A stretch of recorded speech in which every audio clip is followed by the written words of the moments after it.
Forged from the love of liberty in the fires of hope and prayer, with boundless faith in our destiny, we solemnly declare. Side by side we stand, islands of the blue Caribbean Sea, this our native land.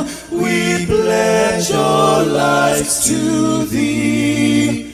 Here every creed and race find an equal place, and may God bless our nation. Here every creed and race find an equal place,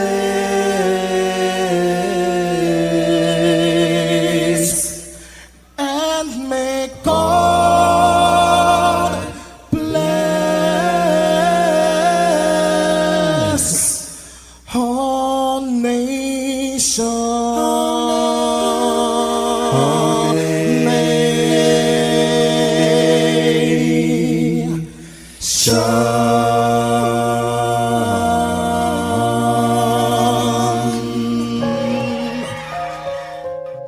Heavenly Father, we come before you at the start of this new day, giving thanks for life, for health, and the opportunity to serve through this station.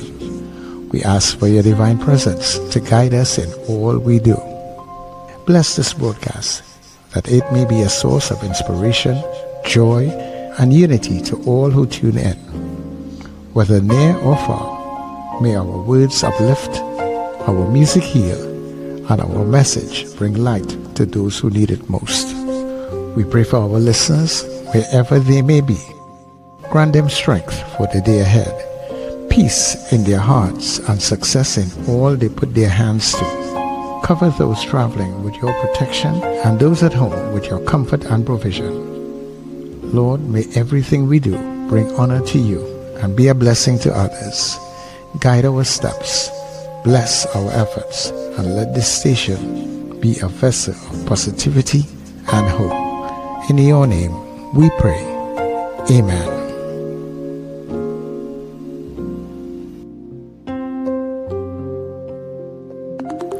Your voice, your soundtrack, your station. New Era TT Radio. NETT Radio.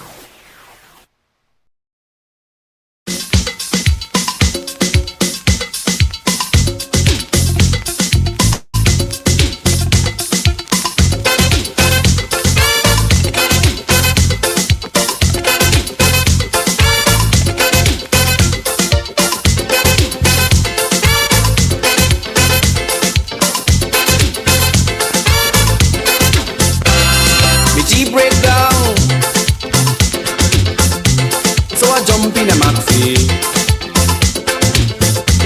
go into town, feeling nice and airy. In my tranquility, something startled me and I jump up. All to my surprise is now I realize what the old DJ who only played the whole damn day to my dismay. Doobly bye, doobly bye, doobly bye, bye bye, doobly bye, doobly bye, doobly bye, bye bye, doobly bye, doobly bye, doobly bye, bye bye. Ramadini dancing is a bum bum. Ramadini dancing is a bum bum. Tiger dancing is a bum bum. Tiger dancing is a bum bum. Line up, everybody line up, oh. Jump up, everybody jump up, eh. Lang-a-lang-a-lang-a-lang-a-lang, oh. Lang-a-lang-a-lang-a-lang-a-lang, eh. Lang-a-lang-a-lang-a-lang-a-lang, oh, eh.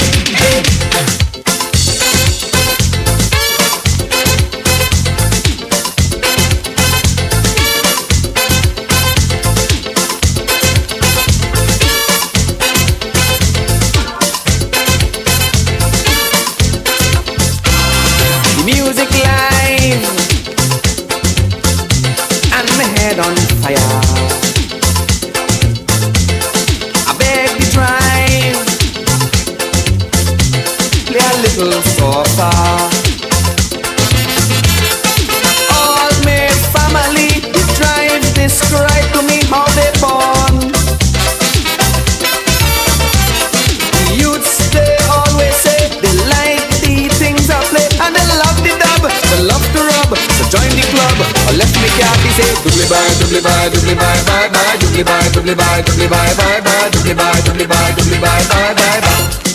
Rock up the drive. Ram it in the dancing is a bam bam. Ram it in the dancing is a bam bam. Ram it in the dancing is a bam bam. Ram it in the dancing is a bam bam. Line up, everybody line up, oh. Jump up, everybody jump up, eh. Lang, oh. Ding-a-ling-a-ling-a-ling-a-ling, eh. Lang, oh, eh, eh.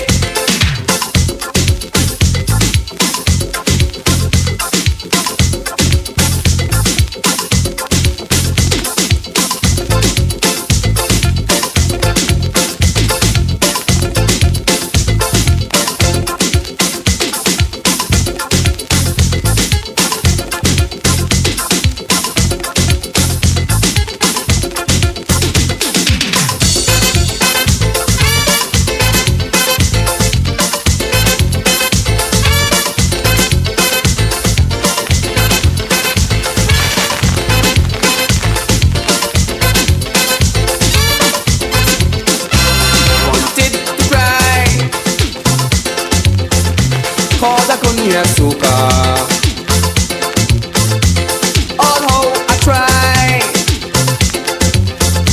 I couldn't bend the driver. From south to Port of Spain, all over again was the same thing. I had to persevere, it's there, and then I swear it will never be. You will never see me in no Maxi for them to kill me with it. Doobly bye, doobly bye, doobly bye, bye bye, doobly bye, doobly bye, doobly bye, bye bye, doobly bye, doobly bye, doobly bye, bye bye, bye. I wanna string up the driver, ram it in the dancing is a bum bum. Ram it in the dancing is a bum bum. Tiger in the dancing is a bum bum. Tiger in the dancing is a bum bum. Jump up, everybody jump up, oh. Line up, everybody line up, eh. Lang a lang, oh. Lang a lang, eh. Lang a lang, oh, eh, eh.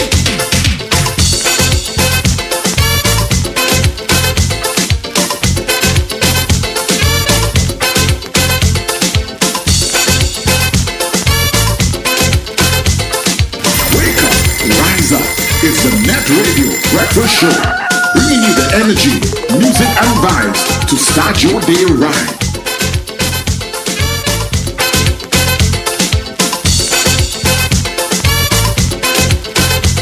Well. Family, good morning. Yeah, good morning to all you beautiful people getting up with us here on New Era TT Radio, NETT Radio. Of course, we are the Caribbean heartbeat, taking you above and beyond. Good morning, Trinidad. Good morning to Tobago. Beautiful Tobago. Oh, I haven't been there in a long time. Neighbors in the Caribbean, how are they doing this morning? Trusting that all is well. Our friends and our families, diaspora people all around the globe. I see you on the graph this morning. People coming in early from UK, from Canada, from the US of A. One person from Switzerland, Ethiopia is on the inside, I mean, you guys are looking good on the graph this morning. So thank you so much for showing up. As always, I want to say much thanks to the Heavenly Father for bringing us together for another day. And everything that we do there, God, let it be a blessing on to you. People, I'm yours truly, Sir Charles. Yes, I am. Happy am I to be in this space with you. It's a totally terrific Tuesday, as we welcome everybody to the breakfast show. Get up, it's the time to start the day. The breakfast show is here, we bring in the soca way. Yeah.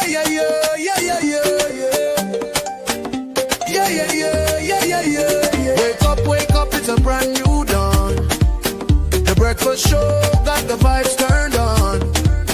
From Maracas Bay to the Savannah line, let's start the day in Caribbean time. Oh, good vibes rolling through the air. The breakfast show, energy everywhere.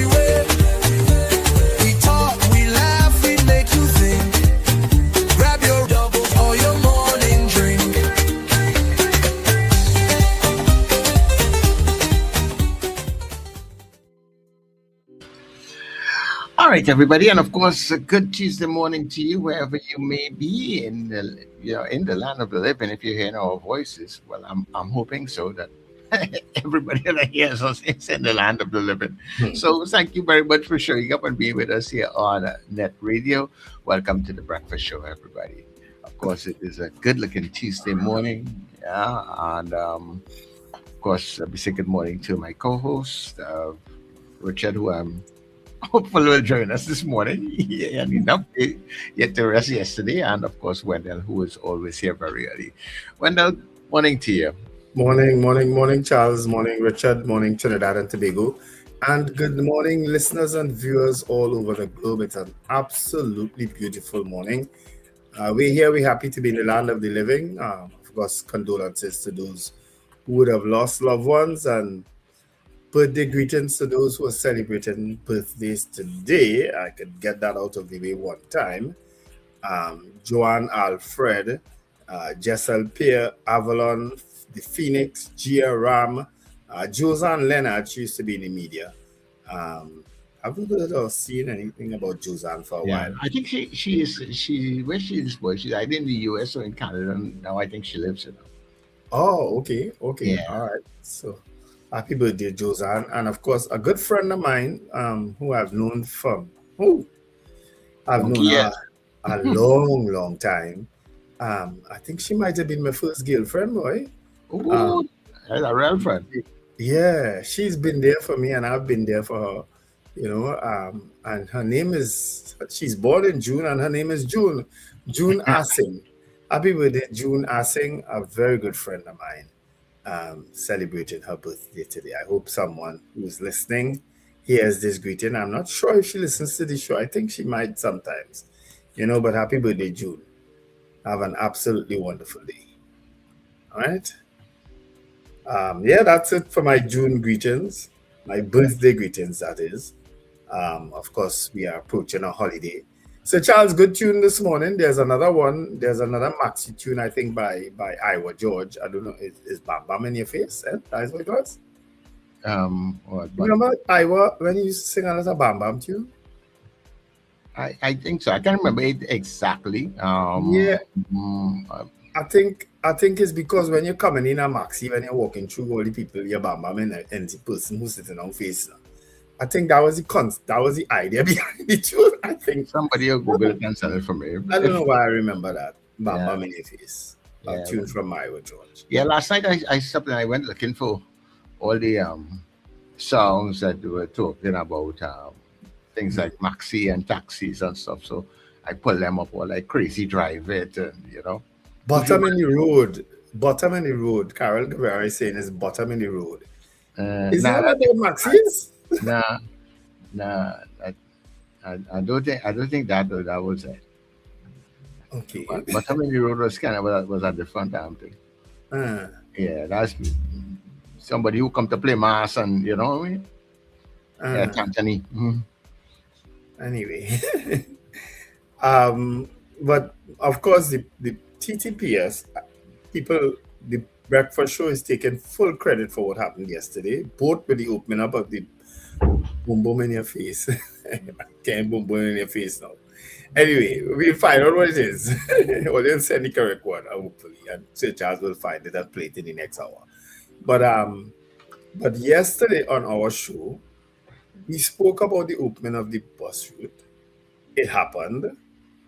And a caller, I thought, sarcastically mentioned about the police buses being used and the detention bus, so they had the buses to use to go and lock up people.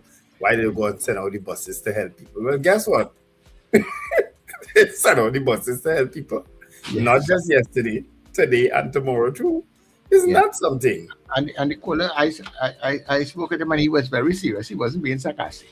He was running being sarcastic. First, he said, and I myself, when I was saying, so they could use other things, modes of transport to try and move people around. And I think also it was Lincoln with his expertise. Yes, Lincoln called and ridiculed him, man. Yeah, so Lincoln said that they can't do that. How the police bus not insured for this? Well, like the police break the law yesterday, Lincoln. And like when I break it today again too. Well, when the 5 buses show up, I think yesterday. Yes, 5 police buses there were 6 buses. to transport people free of charge. Isn't that something? TTPS, well, listen, all you had enough licks lately. Yeah, You need to find a way to turn it around, and guess what? You all may just have. only made a great intervention yesterday that would give you all some ground on all the image yesterday. But I don't know anybody out there on the bus route. Miss Yates, have you seen the police buses working already for the morning? It's supposed to be 5 police buses up and down the East-West corridor today. Yeah. Making it the safest trip. Well, allegedly. Yeah. The safest trip anybody would take on the bus route today. You know what? Let me play it and get it out of the way one time.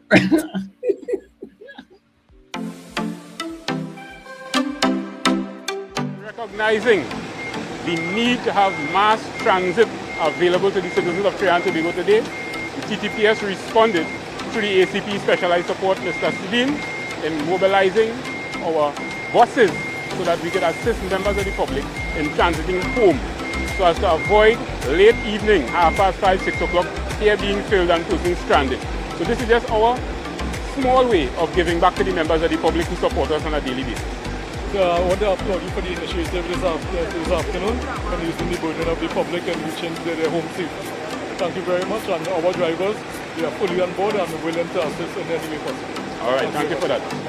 Thanks, folks. How are you all? Right, so the PTPS is pleased to offer you this non-stop ride straight to Arena, all right? Everybody here going straight up? And nobody here going and rub all and lock all their neck on this one. All right, have a safe one. All right.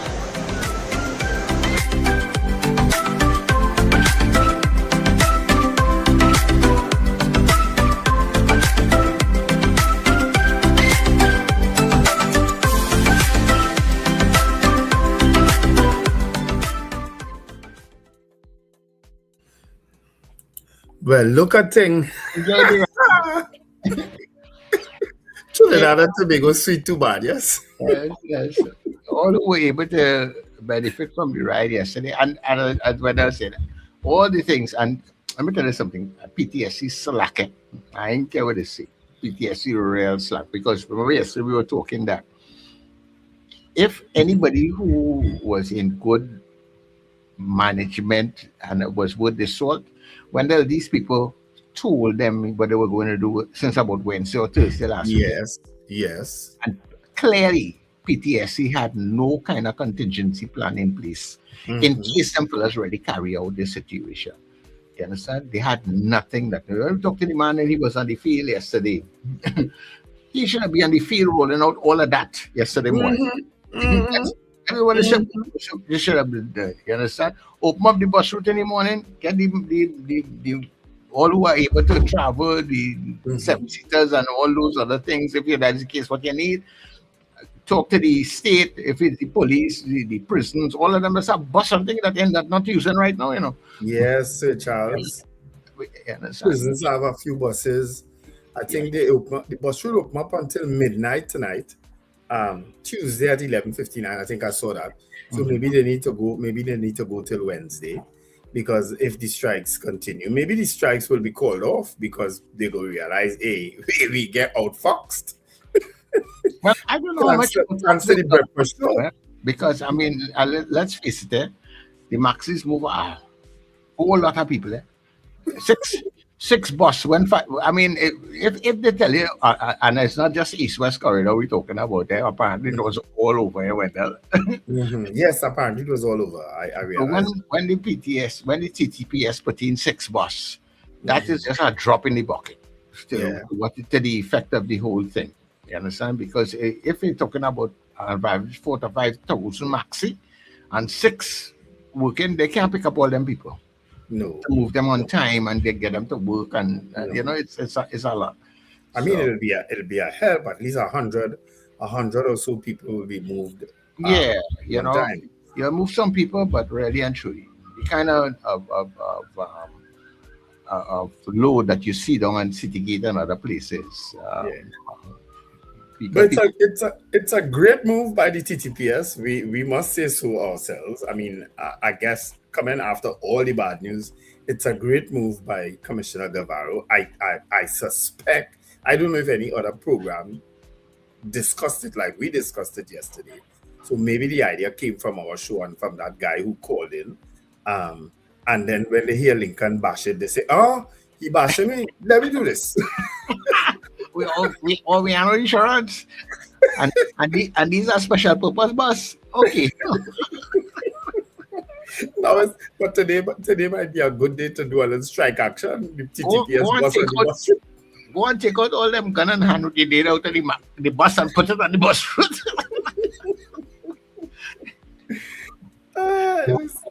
I swear Trinidad and Tobago is the sweetest, one of the sweetest places on earth sometimes. You had a laugh because you will cry. Yeah, trust me.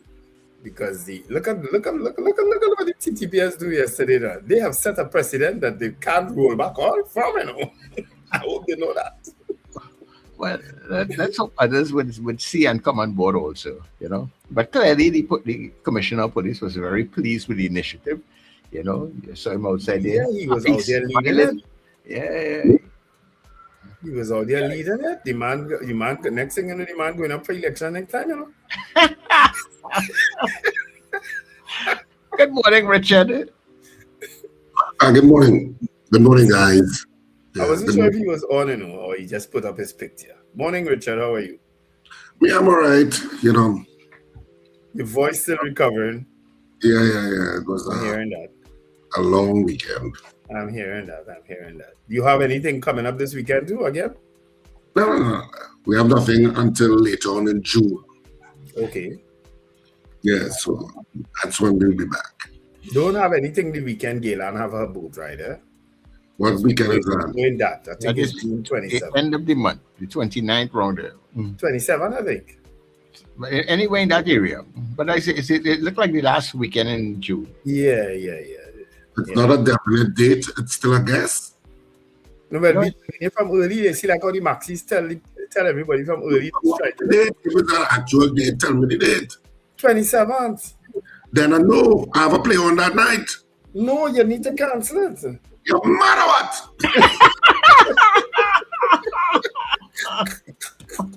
Hell I hear it, boy. No, you have to cancel that play, Richard. We're going reggae ride.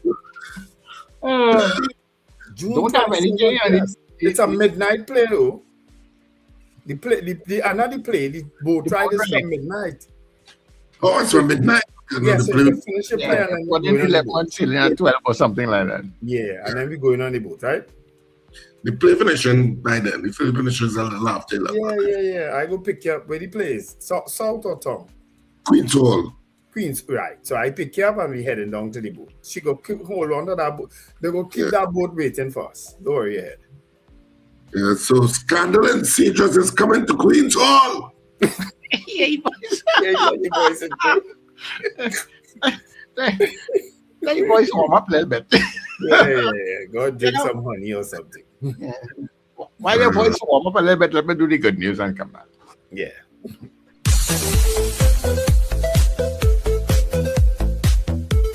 Hi, my name is Daniel Emmanuel Andrew, and I am 21 years old. I am currently graduating from Bishop's and Trinity College East. I totally didn't know I was getting to attend. I was home looking at suits online, and my sister called me. She was like, Daniel, you have a suit to go and collect. I was nominated for a suit from Eaglefly. When I got the news, I was so excited that I told my friend group one time. I started school really late. Well, I actually didn't went to preschool. So when it was time to get into a primary school, I was older than all of my classmates. I was actually the age at 9. In preschool, I was getting a little... The good news seems to be giving a little problem. I don't know, it probably did not load properly. All right, huh? The good news seems to be giving a little problem. I have to redo it. But I was seeing it. What was the problem?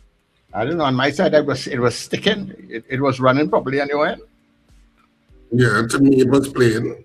Was it sticking by you, Wendell, or you were busy with whoever was with you there? Yes. Boy, why you so damn fast, boy? All right. let me try it again. If it's sticking, if it sticks on you when Richard come in, right, and you'll let me know, because that's the only way I will know, right? I saw it. What the good news? Yeah. So let me try it again.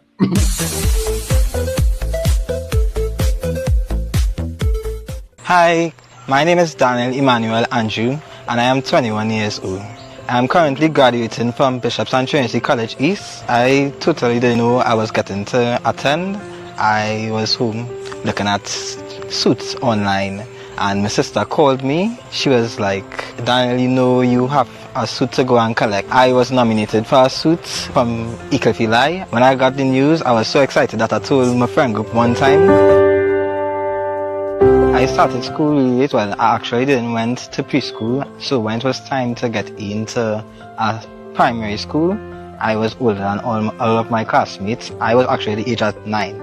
In preschool, I was getting a lot of problems, and I knew it was really overwhelming me, and I started to get discouraged, and I wasn't really feeling to go back, and I used to just hide and all this stuff until I came out of preschool, and it took me a while to get back in until I got accepted in a primary school, and they said, well, they will have to put me in standard 1 right away. The transition wasn't really a big deal to handle, because back in my old school, I had friends who was the same age as me, and they didn't really make it like a harsh environment. I was actually the top of my class. I was a straight A student. I feel like this is such a heavy weight lifted off my shoulders now that I reached graduation, and it was a really big milestone to reach, and it was a big achievement. Grad is a really special event for me. It's something that I've been looking up to. When I found out that I was getting to go, I had me really happy. I was feeling at ease.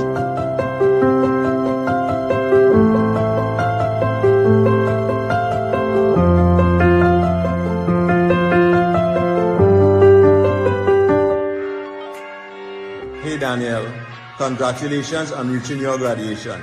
What an incredible accomplishment. We know you made the best of your school years. Always active, always involved. And that is something you should be proud of. To close this chapter, we have one more surprise for you.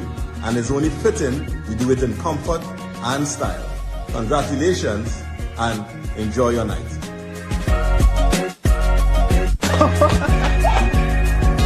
I'm so happy.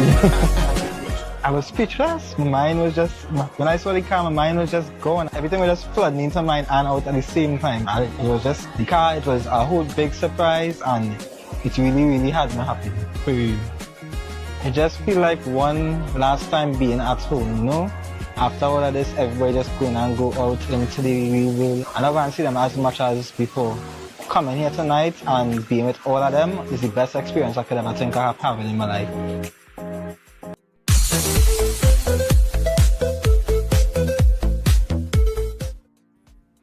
That is an absolutely wonderful video. Yeah, it is. Really good news, really a nice good news videos, Charles. Yes. Yeah. Excellent. There's a smile to your face. Thanks, guys. Yeah, and well done, Ecliffe. Ecliffe is doing well, eh?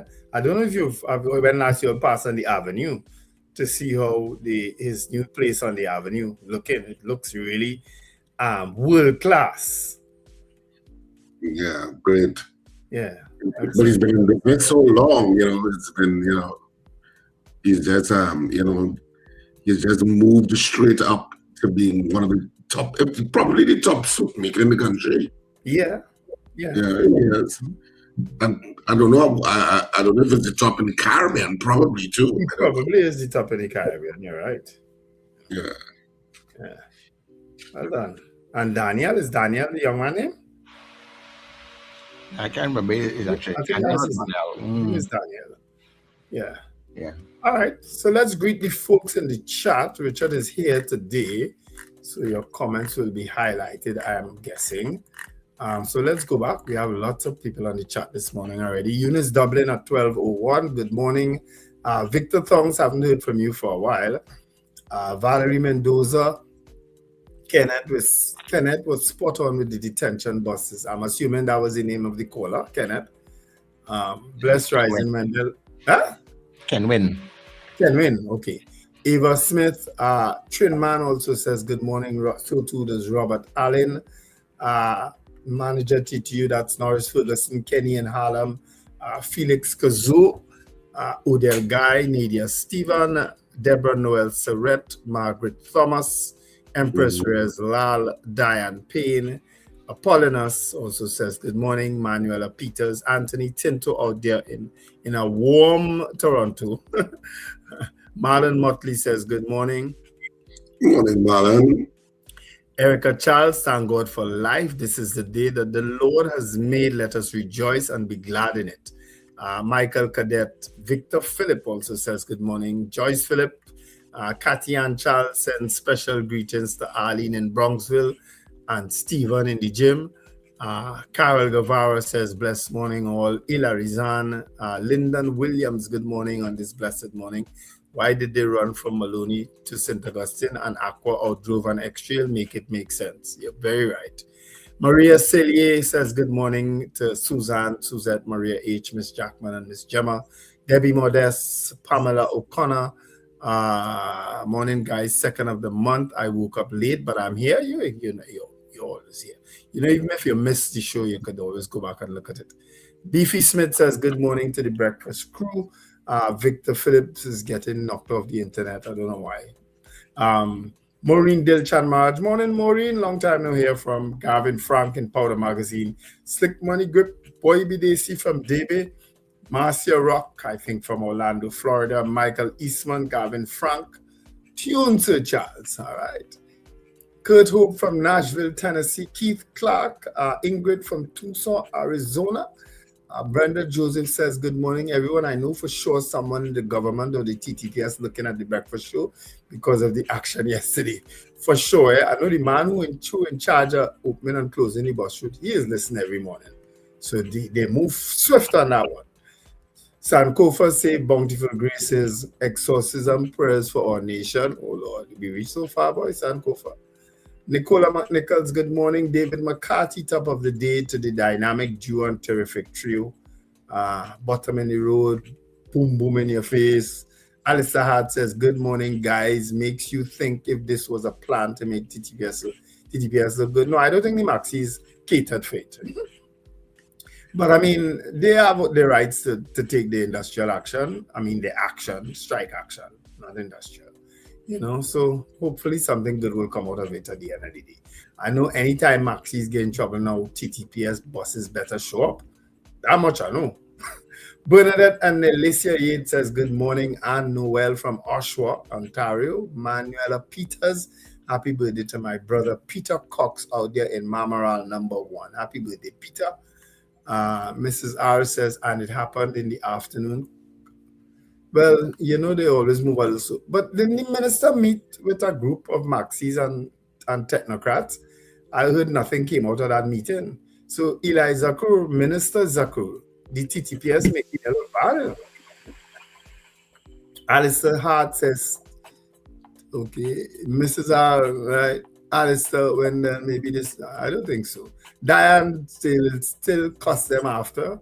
Well, they're doing enough to get cussed still, Margarita Chow, good morning, gentlemen and listeners. Florence Bazi, morning, kings and chatters. Lester Cragwell, the breakfast show keeps exposing the lack of critical thinkers among our leaders.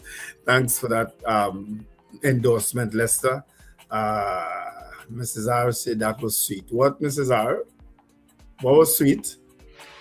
Expose this, do it anyway. Expose Richard business on radio. Felix Gazo, well done, TTPS. Victor Philip, great PR. Nicola McNichols, well done, TTPS. You all get to vote on it today, don't worry. Magic says, grand rising, gentlemen. Magic, how come you input well done, TTPS too? I'm going to expose you. Robert Allen, very, very nice, great initiative. Opening of the PBR took too long. Well, it happens. PTSC is a total waste of time. That's from Felix Gazo. Alistair Hart is saying fire. So I think he means who has buses also. Caribbean Girl, good morning, gentlemen. There are Maxis on the road this morning. Good to hear. I think it's a different area strike, have industrial action today. But at least the PTSC buses, not the PTSC, sorry. The police buses will be out in full force. Yes, Sir Charles had talked to the TTPS. That's from Florence Bazi. Junior Wickham, morning. Was the ride free? Was the ride free? Yes, it was. Carl M. Jack, Army have buses also. Blessed morning to all. Morning, Carl. Caribbean Girl, good morning, gentlemen. There are a few Maxis on the road this morning. Bernadette Yates, no, not yet. Too early. She has a clear view of the PBR. Let me read some new people here. Florence Bazi says, shame on the minister. He was forewarned and did nothing. The COP trying to save face, and he is. Sankofa say, Richard, don't do boat rides. He did, you know. Richard and we went on a boat ride already. No. We never do a boat ride.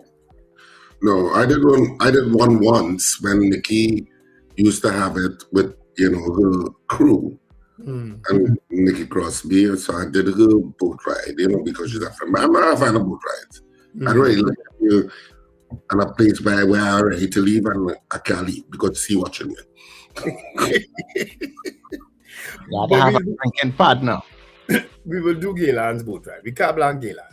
Dean Allen says, hi everyone. Wendell, what you doing asking Richard if you have anything this weekend? After all, you call him man, old man. Man have to rest up.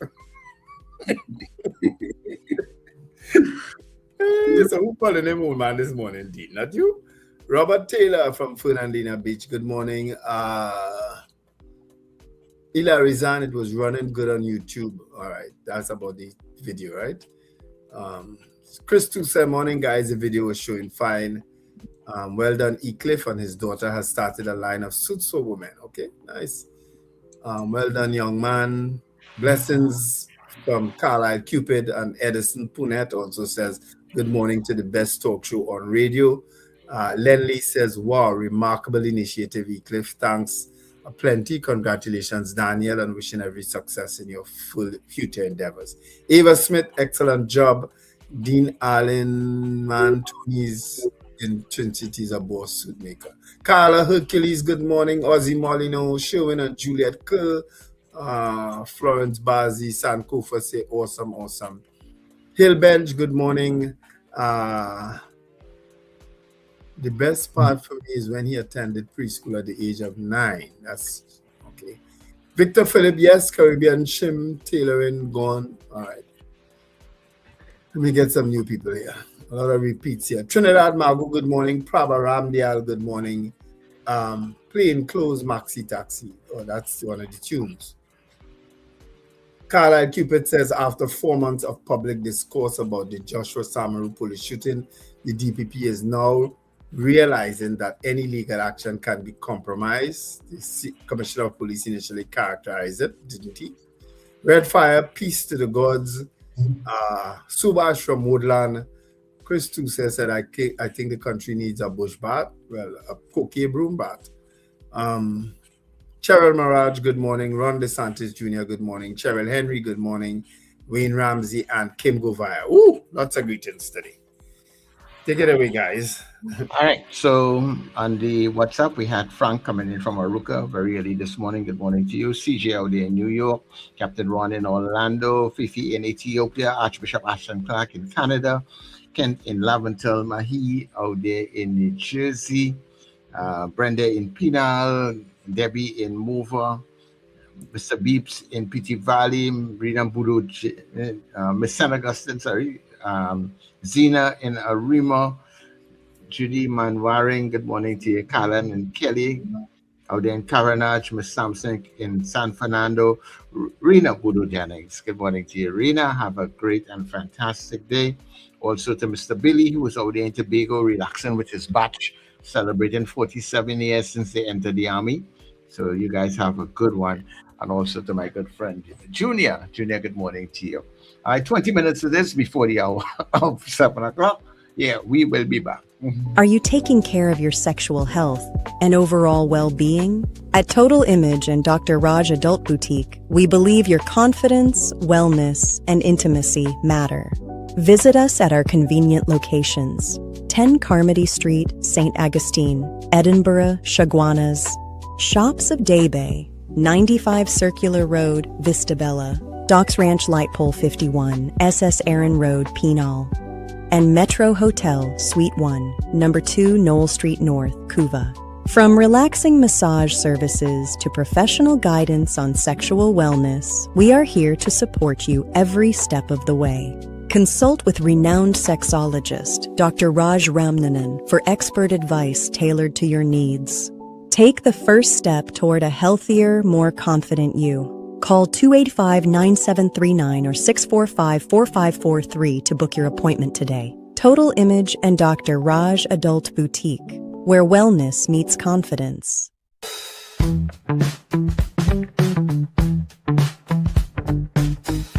S&H Rumbox, 137 Western Main Road, St. James, for all your retail and wholesale needs for alcohol and non-alcoholic beverages.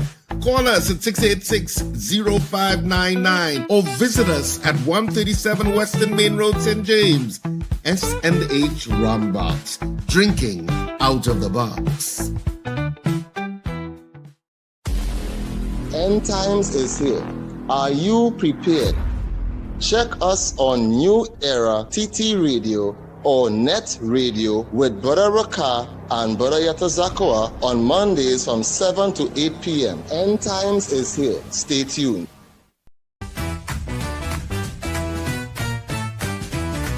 Advertise with us on New Era TT Radio, the fastest growing streaming platform for talk in Trinidad and Tobago. Audio and video ads welcome. Elevate your brand with us.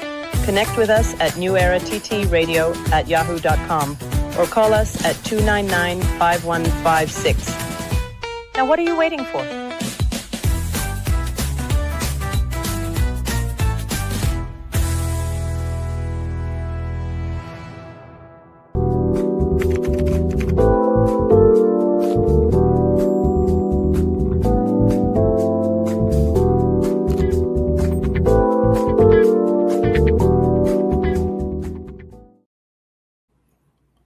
All right, we go straight into the newspapers today. Of course, the headlines in today's Express Online. Commuters feel the squeeze. That's concerning the Maxi Taxi strike, of course, yesterday. South drivers divided over strike. Luck of the Irish, and that's cricket. Sri Lanka fire early warning shot in Jamaica warm-up. What else is happening in the news? Let me see. Parents concerned after fight at Asja Girls. Oh, there was a fight at Asja. Stuart bring back Mother of Nation. What is that about? I'm not sure. Triple murder in St. Madeleine during night of bloodshed. And of course, after our program yesterday, I got that news that there was three people got murdered in St. Madeleine yesterday. All right. Of course, all those are trending stories in today's associations unhappy after meeting with Zakur. That's one of the other stories. Associations unhappy after meeting with Zakur. Mr. Minister Zakur, the police making you look bad. Do something. All right? Those are the trending stories in today's Express. Well, I'll get to the Trinidad and Tobago Guardian for this morning. And in the Trinidad Guardian, let me see what the headlines are. Crippling strike. Hundreds left stranded as Maxi Taxi operators protest. For meeting with Zakur fails to resolve issues. I always think Zootopia anytime I see that man. Sorry. Routes 1, 4, and 5 drivers back on the job today. Route 2 continues protest. Route 3 split. Motorcade from South gets 90% response from drivers. I don't know what motorcade that was. Do you all know what that is about? No. A motorcade? Motorcade from South gets 90% response from drivers. No idea. Commuters endure long waits for transport. PH drivers cash in on higher demand for services. TTPS helps shuttle stranded commuters out of city. In business news, Answer McCall reaffirms commitment to Guyana. Haddad, new plan to double non-energy exports needs more detail. UE facing competition for students. SME importer going public And NFM gets new CEO. 5 UE St. Augustine academics among 8 promoted to professors. Synonym Maxi operators concerns not frivolous. And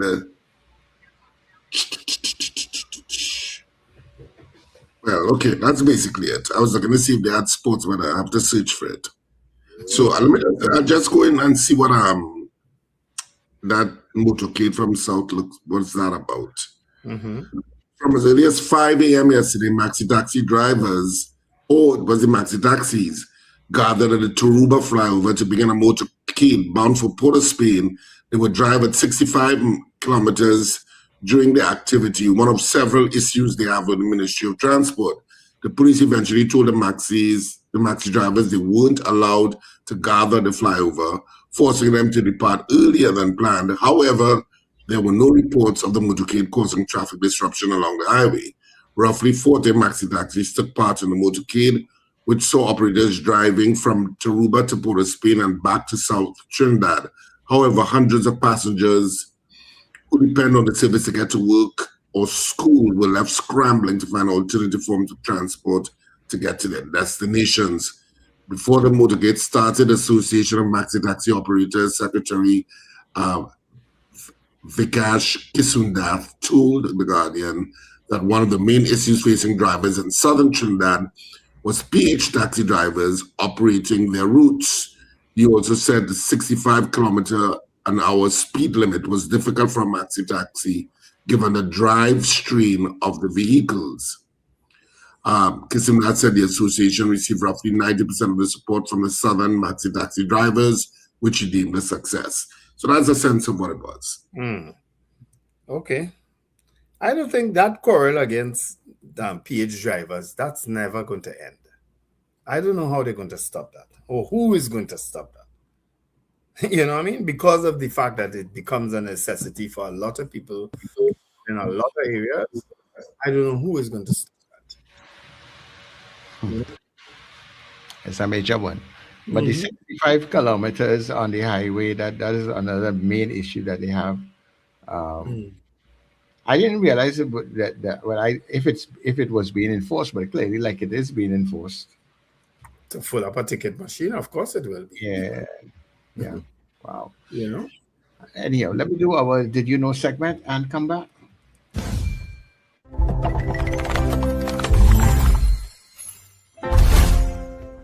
This is one of the most dangerous prisons in history, and it is considered one of the most fortified prisons in the United States of America, Alcatraz Federal Penitentiary. This prison is located on an island in the middle of San Francisco Bay, surrounded by extremely cold water and strong currents, said to make escape almost impossible. That is why, in America, it was known as the prison where no one ever leaves alive.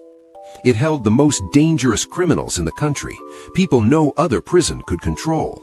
But in 1962, something unexpected happened. Only 3 prisoners decided to break that rule. The first was Frank Morris, a very intelligent man known for previous escape attempts. Along with him were the brothers John Anglin and Clarence Anglin. These 3 did not rely on strength, but on patience and planning. For nearly 2 years, they worked in complete secrecy inside the prison. They began collecting small tools from inside the prison, metal pieces, simple instruments, anything that could help them. Then, they slowly started digging step by step into the walls of their cells, widening the ventilation openings at the back very carefully so the guards would not notice anything. Each time, one of them would watch the guards while the others continued working in total silence. But the most important part was the final plan. They had to trick the guards. So they created realistic fake heads that looked exactly like them, using soap, toilet paper, and even real hair taken from the prison barbershop. Then they placed these heads in their beds as if they were sleeping, so during the night inspections, the guards would think they were still there. On the night of June 11th, 1962, the decisive moment began. They quietly exited through the openings they had created in their cells and slipped into the back corridors of the building. Then they climbed pipes and walls until they reached the roof of the prison. From there, they descended toward the shoreline. At the edge, something else was waiting for them. A small raft they had built themselves, made from more than 50 stolen raincoats, carefully stitched together so it could float on water. Then they entered the waters of the bay, in the darkness, heading toward the unknown. The next morning, the guards discovered something shocking. The fake heads were still in the beds, but the 3 prisoners had completely disappeared. One of the largest searches in American history began, but they were never found. No bodies, no clear trace, only small pieces of the raft and some personal belongings. And the question still asked today, did they drown in the cold waters, or did they truly succeed in escaping the impossible? To this day, the escape from Alcatraz Federal Penitentiary remains one of the greatest mysteries in history.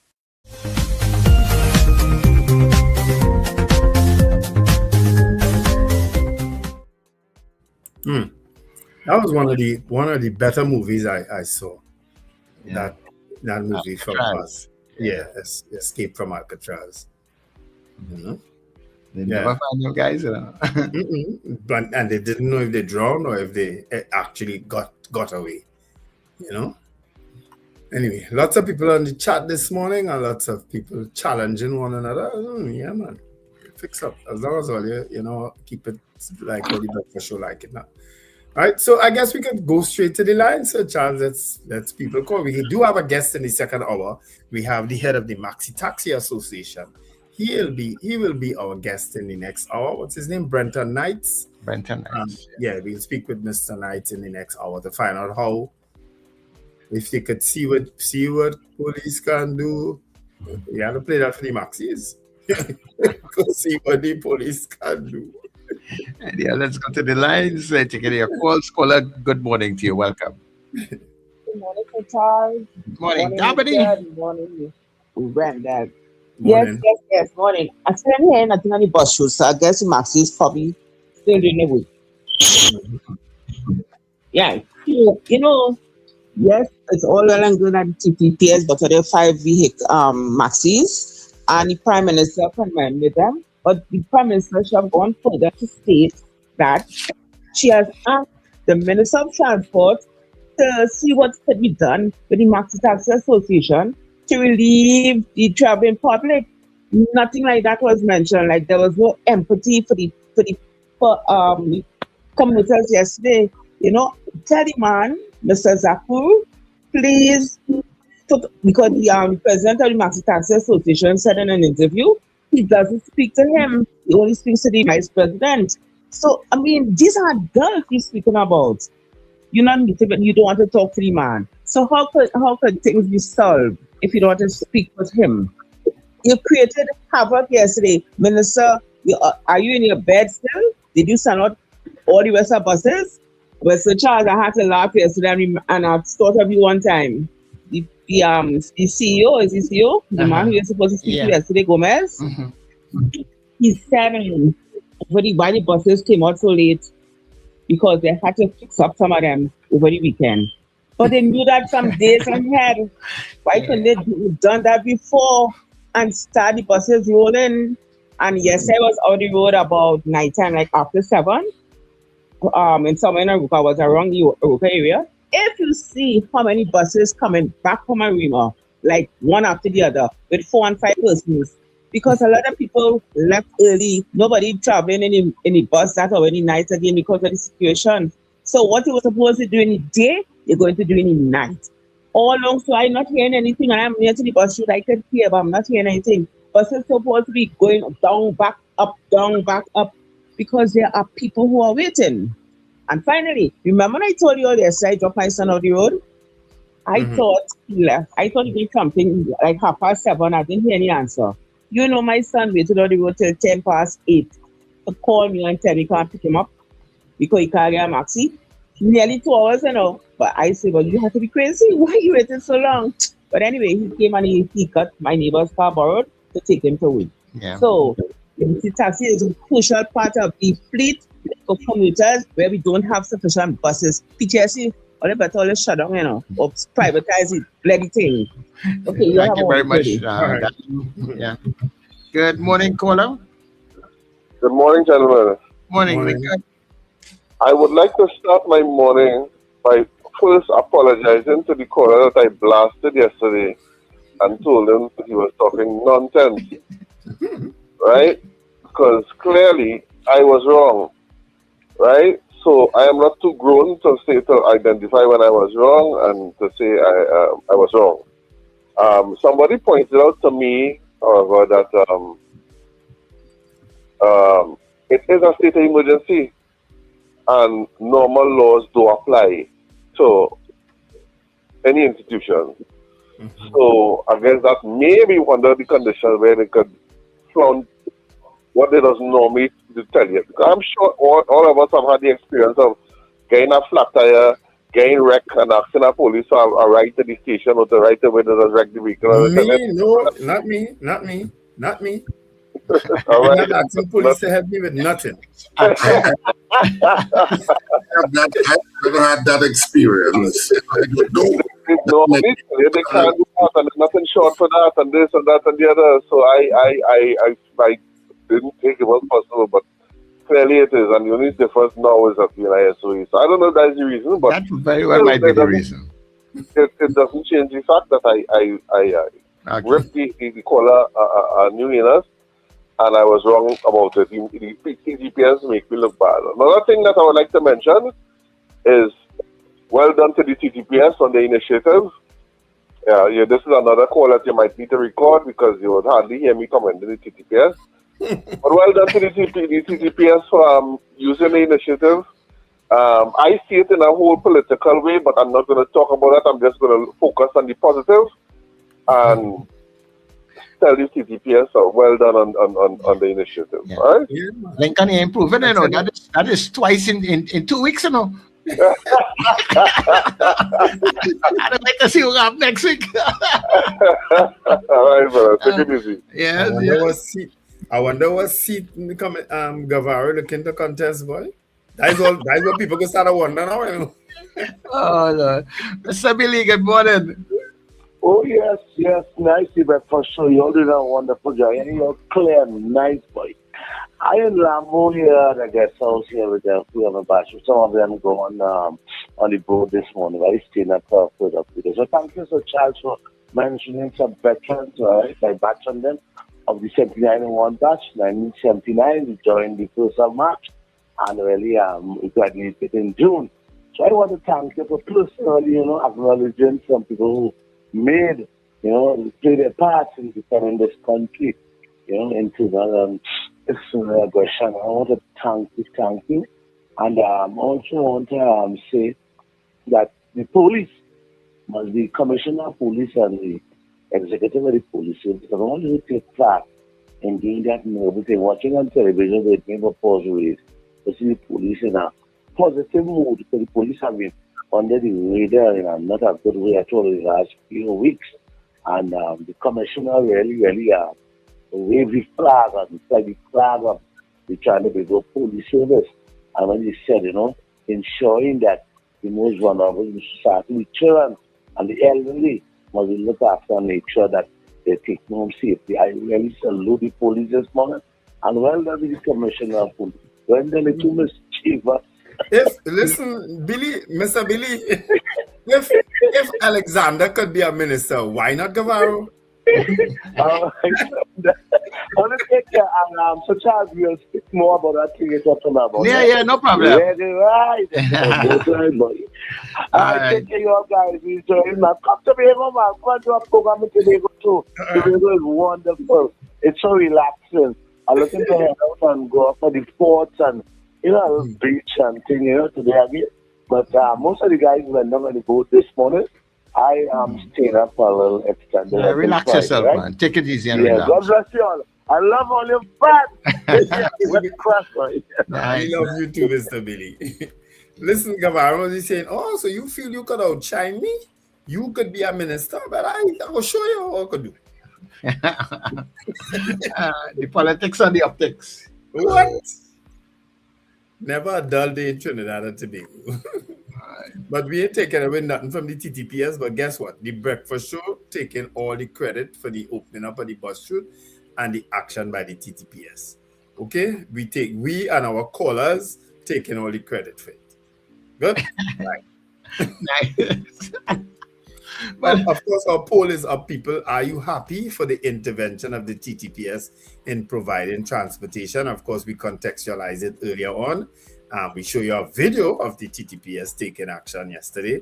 And of course, their buses will be on the route today again to assist with transportation. And the bus route is open, people, up until midnight tonight. At least that was the announcement. So feel free if you want to go on the bus route to get to your jobs a little earlier than you would normally get. But just be mindful, the bus route full of traffic lights. So be careful. Don't rush. The bus route could be a little dicey by those crossings, all right? You might as well just stay on the highway because trust me, that bus route going to get congested. Probably not, because I mean, it's still have the highway, the bus route, and the Eastern Main Road. Some people might figure, something. Let me stay on the highway this morning. Let some other people go on the bus route. Yeah. People with more than one person in a vehicle, I guess, could take advantage of that. Yeah, well, that should be one of the stipulations also. Yeah. So, yeah. Ms. Henry, just to answer your question, you remember Dr. Eric Williams had expressly said he didn't want anything named after him. They still went ahead and named the Mount Hope Hospital, I think, after him and something else, but he didn't want anything named after him. Anything. That's probably why they didn't do Piarco Airport, name it after him. So that's probably why. I can't. So that's not a PNM not wanting that. His daughter expressed that was his family's request. Anything, named after him, right? I have to respect the family's view. Yeah. Yeah, for sure. I know that would have come up when I heard that question yesterday, when Wendell. Yeah. But guess what? I wouldn't quarrel if they name it after Pandey. I won't quarrel, Honestly, I won't. Going to the news. Poll is up. So the question being, Wendell? Are you happy for the intervention of the TTPS in providing transportation? Yes or no? Go and get your police bus today. It's free, people. It's free. Wee.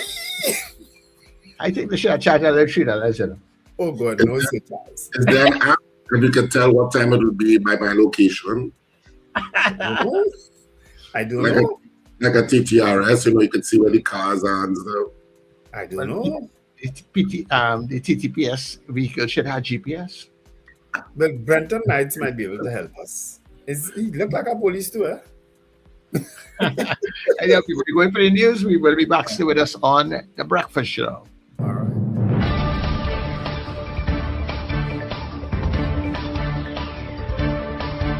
The news you need, the clarity you deserve.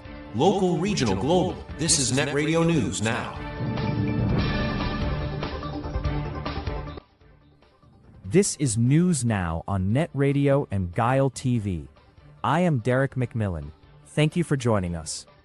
Thousands of commuters were left stranded across the east-west corridor Monday as Maxi Taxi operators began a 3-day protest over a range of unresolved industry concerns.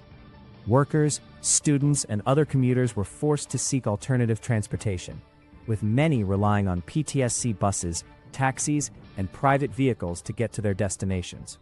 In Sandy Grande, Maxi Taxi hubs were largely empty as operators pressed for action on issues including highway speed limits, crime, illegal PH taxis, and outstanding school transport payments. With national examinations underway, some parents were forced to make alternative arrangements for students. The Ministry of Transport responded by temporarily opening the priority bus route to private motorists between Port of Spain and Arima, while police and PTSC buses assisted affected commuters. The protest is expected to continue over the next 2 days. The High Court has ruled that the Eco-Industrial Development Company of Tobago is subject to the Freedom of Information Act and cannot avoid public scrutiny simply because it operates as a limited liability company. In a decision delivered by Justice Marissa Robertson, the court found that EIDCOT, which is owned, funded, and controlled by the Tobago House of Assembly, has obligations of transparency and accountability. The ruling stemmed from a request by Stefan Isaac for information on the management of Manta Lodge Hotel and Dive Center, including contractual and franchise arrangements. The court ordered EIDCOT to reconsider part of the request and make a decision within 28 days. It also ordered the company to pay 80% of the claimant's legal costs. The judgment is expected to have wider implications for THA-owned companies and other publicly funded entities operating in Tobago. A fight between two students at Asjaw Girls College in Charleville has sparked concern among parents. The incident reportedly involved a Form 1 and Form 2 student during the lunch break and was broken up by teachers and the acting principal. Parents were informed, and some kept their children home the following day. Community activist Ashmead Ali is calling for intervention and reassurance from school officials, saying incidents should not be ignored. Asjaw acting president Imam Ahmad Hossein confirmed the matter was reported to the Ministry of Education. TTUTA president Crystal Ash urged parents to follow official complaint procedures through the school and education district office if concerns remain. Criminologist Darius Figuera is calling for authorities to identify the gangs allegedly being urged to unite against law enforcement. His comments follow recent statements by Prime Minister Kamla Prasad Bisesar, condemning calls for criminal gangs to come together during protests linked to the police-involved killing of Joshua Samaru and the charges laid against Kaya Sealy. Figuera argued that several major local organized crime groups were dismantled between 2017 and 2024, and questioned which gangs currently possess the strength to unite in any meaningful way. He also claimed that two competing transnational criminal networks now exert influence over different gang territories, making any large-scale unification unlikely. Figuera said policymakers and security officials must address the current realities of organized crime and identify the groups operating in the country if effective solutions are to be developed. Homicide detectives are investigating 6 murders in South Trinidad overnight, including a stabbing, a triple killing, and a separate double murder. One victim has been identified as 26-year-old Micah Joseph of Faizabad. Police say he was fatally stabbed during an argument with a man allegedly involved with his former girlfriend after dropping off his children. A suspect has since been detained. In the most deadly incident, 3 men were shot and killed inside a house in Corinth Settlement, Stay Madeleine. The victims were identified as Clary Kingfu, his father Martin Haraprasad, and a family friend known as Joe. Police are also probing a double murder near Penal Rock Road, close to the Penal Police Station. Details surrounding that incident remain limited. Officers of the Homicide Bureau of Investigations Region 3 are continuing inquiries. Finally, Lebanon says Hezbollah has accepted a U.S.-backed proposal to halt attacks on Israel in exchange for an end to Israeli strikes on Beirut. The announcement came after U.S. President Donald Trump said he had spoken with both sides, and that they had agreed to stop the fighting. Israeli Prime Minister Benjamin Netanyahu confirmed the arrangement, but warned that Israel would resume strikes if Hezbollah attacks Israeli cities or civilians. The development follows concerns from Iran that Israeli military action in Lebanon could undermine the fragile U.S.-Iran ceasefire and ongoing negotiations aimed at ending the wider conflict. While the agreement is expected to reduce tensions around Beirut, Israel says military operations in southern Lebanon will continue, and broader regional peace talks remain ongoing. And that is NETT Radio News at this time. That was News Now. Stay informed with New Era TT Radio. NETT Radio.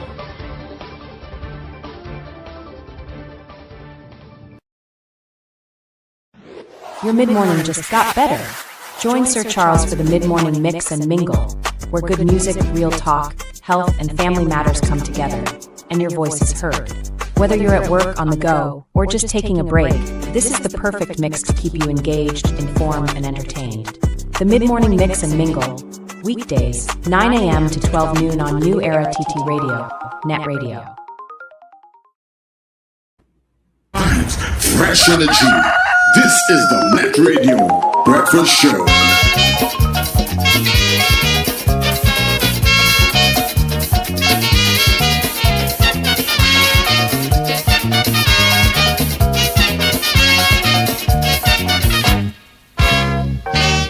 traveling in a taxi yesterday evening, and all of a sudden I start to dig something.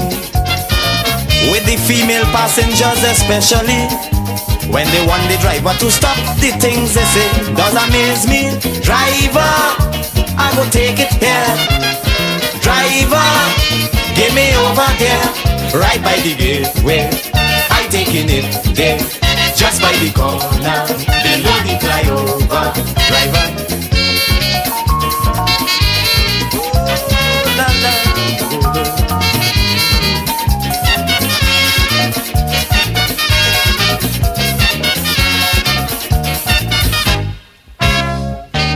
Trinidadians really have a funny way in doing things or when talking the things they say. But the way people talk to a taxi driver, the way them women the song saying over and over. Driver, I go take it there. Driver, get me over there, right by the gateway. I taking it there, just by the corner, below the flyover. Driver, la la la la la. Oh la la la la la.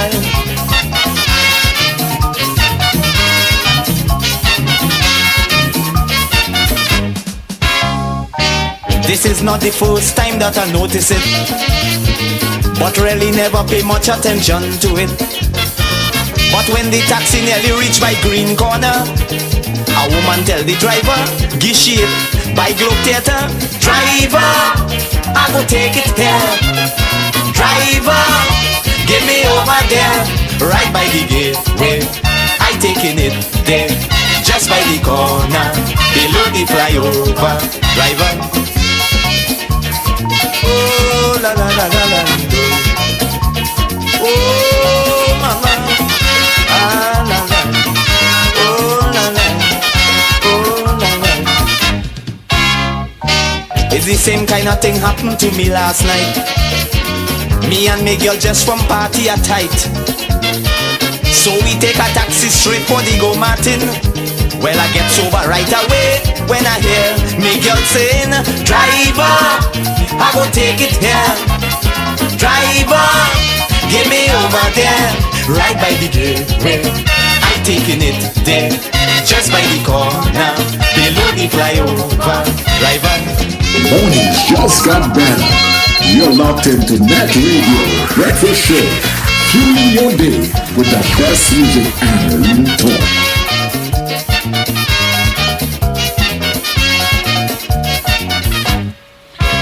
All right, everybody, and of course, good morning to you again, and of course, we welcome you to the second hour of the Breakfast Show. Now start to dig something, and you're here, yes, you're here on NETT Radio, New Era TT Radio. We're happy to be in your company. I want to say a very special good morning to all the folks joining us very early this morning, the Anthem crew, and everybody else in between there. Thank you so much for being with us this morning, as always. Remember, Monday to Friday, you're here for the Breakfast Show from 6 a.m. Wendell Stephen, Richard Ragobaru Singh, and of course, yours truly, Sir Charles. We keep your company in a very special way. Let me also say thanks, and of course, good morning to the folks on Gaia Caribbean TV. Thank you very much for linking up with us and keeping us out there, taking us to the Caribbean, right? Okay, so what do I need to let you people know? There are a couple of things that we need to let you know. Yeah, first of all is that when we come off of the TV and the YouTube and Facebook feed, closer to 9 o'clock. So sometimes we make it at 9 o'clock. Well, depends on how them guys feeling. Guess what? Well, you'll be able to come across to NETT Radio TT, and that way you're able to listen to us all day, every day. So we're going to make sure that you can do that safely. Okay? And of course, all your Google and Alexa devices, well, just give them that command, play NETT Radio Trinidad, and of course you can get us on TuneIn, Simple Radio, Radio Box, Radio Garden, and online radio, MyTuner, right? Those are all of the platforms that you can stream us now as we go global on the net. Okay? Also, don't forget to support, put your stamp on all of the different platforms. So whether you're on YouTube, Facebook, Instagram, and also TikTok. And I need the TikTok numbers to move, so I'll take a little trip across to TikTok and see if you can follow our TikTok page, right? We really want to make that move in a short. And there's also our donate support buttons. You can support us on the channel by giving a little donation to keep us up and running. So the morning poll is up. So are you happy for the intervention of the TTPS in providing transportation yesterday? And I suppose they will be out there to do it again today. So are you happy with that intervention? You're voting yes or no. If you're voting yes, you're voting 1. If you're voting no, you are voting 2. Right? And when we come back, we will tell you how you voted. But in the meantime, do that and stay with us on The Breakfast Show.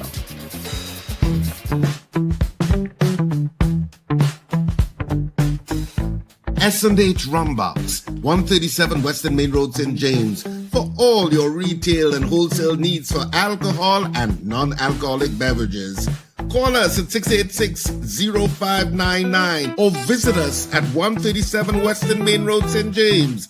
S&H Rumbox, drinking out of the box. Are you taking care of your sexual health and overall well-being? At Total Image and Dr. Raj Adult Boutique, we believe your confidence, wellness, and intimacy matter. Visit us at our convenient locations: 10 Carmody Street, St. Augustine, Edinburgh, Chaguanas, Shops of Daybay, 95 Circular Road, Vistabella, Docks Ranch Light Pole 51, SS Aaron Road, Penal, and Metro Hotel, Suite 1, Number 2, Knoll Street North, Couva. From relaxing massage services to professional guidance on sexual wellness, we are here to support you every step of the way. Consult with renowned sexologist Dr. Raj Ramnanan for expert advice tailored to your needs. Take the first step toward a healthier, more confident you. Call 285-9739 or 645-4543 to book your appointment today. Total Image and Dr. Raj Adult Boutique, where wellness meets confidence. Advertise with us on New Era TT Radio, the fastest growing streaming platform for talk in Trinidad and Tobago. Audio and video ads welcome. Elevate your brand with us. Connect with us at newerattradio@yahoo.com or call us at 299-5156. Now what are you waiting for?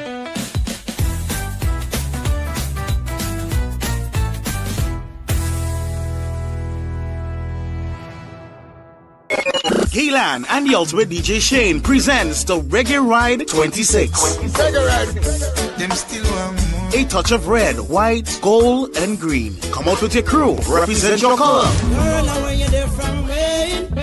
Get ready for pure reggae vibes on June 27th on board the Harbour Master. Boarding 11 p.m. and sailing at midnight. For over 20 years, the Reggae Ride has delivered the best reggae experience.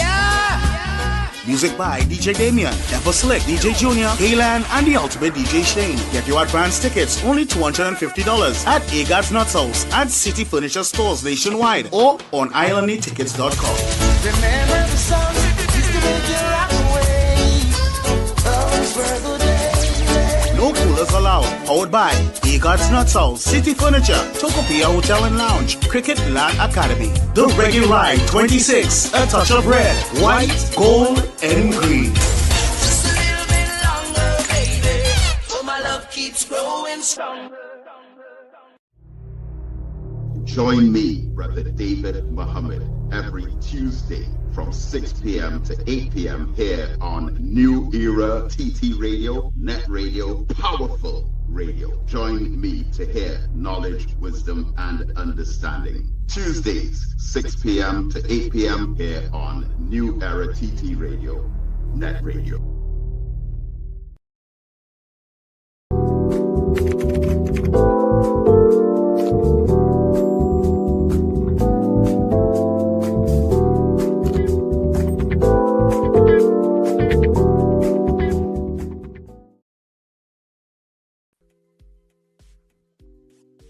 Driver, I go take it here.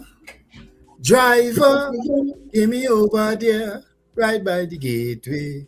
I taking it there. You know, that's what people got to be telling the police driver this morning, because the police driver. No, the police boss say I no bell, you know, so they gotta say, driver, I will take you there. Driver, get me over there, right by the gateway. I taking it there, right by the corner. They could hit the side, pop, pop, pop, pop, pop. Just so they make sure they don't damage the people on their bus. I think that's what they used to have to do. Is that what we had to do when we were in Barbados? Hit the side of the bus? Yeah, they hit, you know, the inside, you just hit it. Because they didn't have bells like how, you know, our Maxi Taxis are. So you didn't use a ball or driver would take it, yeah? No, I think you used to hit the side. That's like your guys at the bell. Okay. If I remember correctly. So that was an indication, and I need to get out, so stop when you can, you know. And they used to rail pack up them. They didn't used to call it Maxis, but they used to rail pack them up, boy, with way more than the amount of seats. I've seen it once. Yeah, they just smile up yourself, smile up yourself, smile up yourself. Smile up. Yeah. Yeah. Just to let people know, I am not proposing that the airport be named after Bastille Pandey. I said I wouldn't object it. I good with the name Piarco. Piarco, I think, is a First People's name. I'm good with that. Anytime because it could get into confusion, Eric Williams didn't want a name after it. Patrick Manning apparently had also said he didn't want anything named after it, right? Somebody put on the chat, Bastille Pandey also said that. But guess what? If they go, so that's why I just leave it as Piarco. If I had to go, you all right there? Sorry. Yeah, somebody's trying to put me on a can't answer. If I had to go with any one of the three, well, it's 5, right? 5.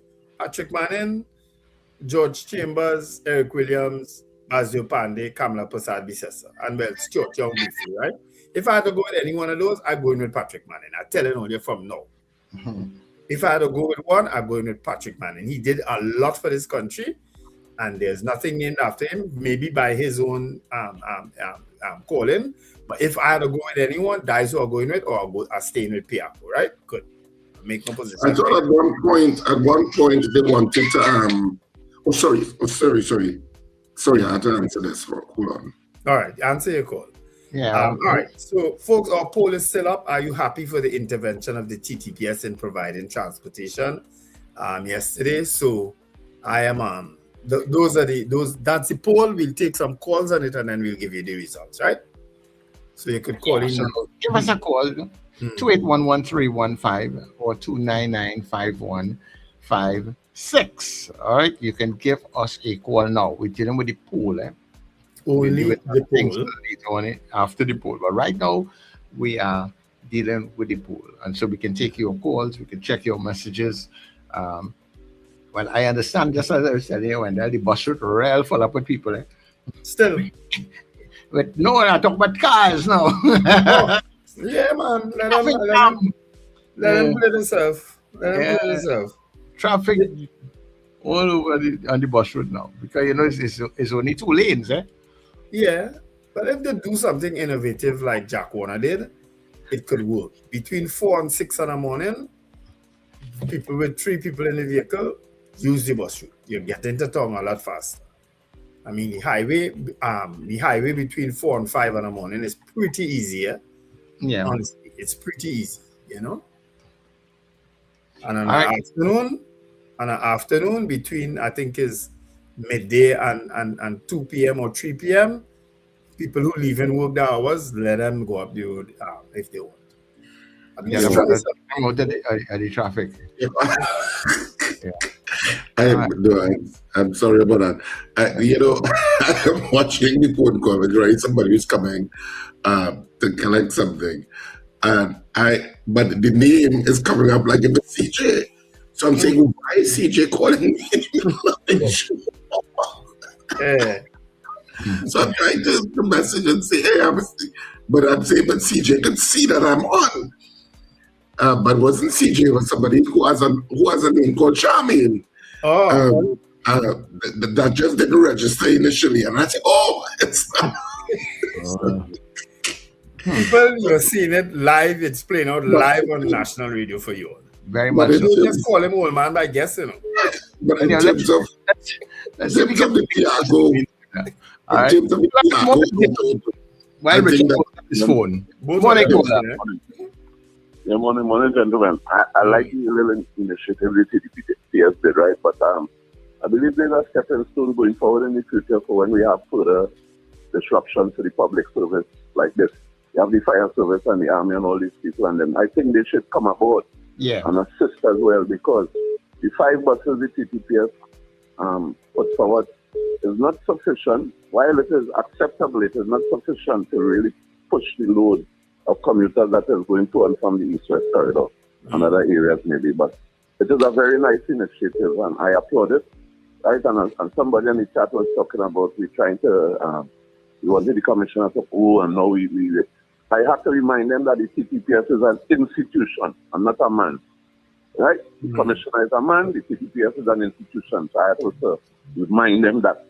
Right? So I'll be happy if the fire service and the army and these other agencies in the Ministry of National Security could come aboard and do the same thing going forward in the future, because this may not be a one-off thing. It might happen again going forward in the next 3 years. We may not be here to see it, right? But God's still alive, come what may. I think it's a very nice initiative, and other agencies should come aboard and help the situation. Have a nice day, gentlemen. No problem. Yeah, they want to wear body cams, but they want to drive Maxi. That's all right. We're cool with that. Yeah, but I agree that there are other arms, because you see them all over the place. The Coast Guard, the blue ones. You see the prisoners, the fire services. So in even some of some other places is the the Salvation Army and all those places. I don't think they'll do prisons. They won't do prisons. Next thing somebody leaves something for a prisoner to get to do something on a bus. It's all right. They won't do prisons. But honestly, I mean, this is probably just a stopgap measure. I mean, kudos to the TTPS for at least doing it. But that ain't say we ain't calling for Guevara to go still over that Joshua Shamari thing. He ain't getting away from that thing. I don't think this Britain should go forget that killing, that episode. Trust me, we're going straight to that as soon as this is over. Yeah, that was a good time. Now is a good time though for Alicia and them to do something. Morning. Mr. Grant. Oi. How are you doing this morning? You're singing. Well, you're hearing the voice. The wife get up and she watching the show. Yeah, she said, no, you're watching all the and drink. Beautiful. So, she said early morning. Yeah. Well, I'm happy to know that she's home and all is well. Yeah, my daughter too. So everybody here watching all day this morning. Yeah. All right, great to hear, Mr. Grant. Thank you, Mr. Grant. Yeah, I passed by the lady and she said she all right, but she ain't so in the best of health, eh? Mm-hmm. Yeah. Anyhow, when that you'll be open Thursday, come down Thursday. Thursday is a public holiday, Mr. Grant. But it's a buyer that you here for the morning. I'll find out from Harper. I'll find out from Harper if you open Tuesday, and I'll let you know when to come down. What I said is that he's not working on Thursday. No, I am not. You have to work and make money. Everybody come and go somewhere. Harper more than likely will be there. I'll find out from him first. All right, Mr. Grant. Yeah, all the best. Yeah, people are saying they haven't been hearing from Mr. Patrick. I seen that from Caribbean Girl. Norris messaged me also too. Mr. Patrick, are you okay? Just give us a shout and let us know you're okay now. He called us within Thursday or Friday, but he didn't get through. Oh, okay. He called late and the line was jammed up or something like that. But he's around, I'm sure. Yeah. All right. So apparently, guys, our guest is running a little late this morning because he is committed to one or two other interviews, which he started early this morning. Right now, he's at another television station. So as soon as he gets through that, he will join us. Yeah, we'll wait on him. He's Brenton Knights, of course, the president of the Route 2, which is Red Band. Yeah. Red Band Maxi Taxi Association. All right. We spoke with him before. So we'll speak with him again. But we're still taking some calls on the polls. A lot of chat in the. Let me see if I could pick up anything in the chat from. Yeah, people so on if the anybody is chatting anything about the concerning the poll there. But in the meantime, people, you can call us if you want to comment on the poll, how you see the thing. Yeah. You Cheryl can- Mirage has said the TTPS intervention with the transportation crisis may end up prolonging the strike, though it may very well end up working against the public. That's a comment from Cheryl Mirage. Let's see. Elizabeth saying happy at least people get to go home, especially school children. Apollonius is saying that's just spite for the maxi taxi drivers. I have no vote, but felt good they assisted some people to get to their homes. Wendell, the P-taxi issue can be dealt with by using social intervention strategy. I don't know if you all use TTRS. I've used TTRS a few times, and I find it very efficient.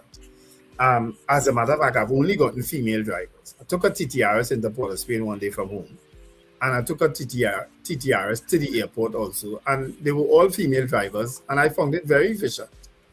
Yeah, they are very, very, Yeah. very. So why we can't build on that? I guess a lot of these PH drivers just. Well, I'm sure like today you'll find a lot of them, their systems will be tested on days like these too, because all the people who normally would travel will be calling them today to make sure they get their children to school on time and, Yeah. that sort of thing. So My take on all of this is that if we had the rapid rail, it would have been an alternative. So when you have alternatives to transport, not negating that maxi taxi drivers have real issues, and issues should have been dealt with, and of course I think it's spanning governments. I think some of these issues are not just because the UNC is in power. If people are thinking that, I think it's spanning both administrations. Some of the issues, which I suppose Brenton Knights could talk about.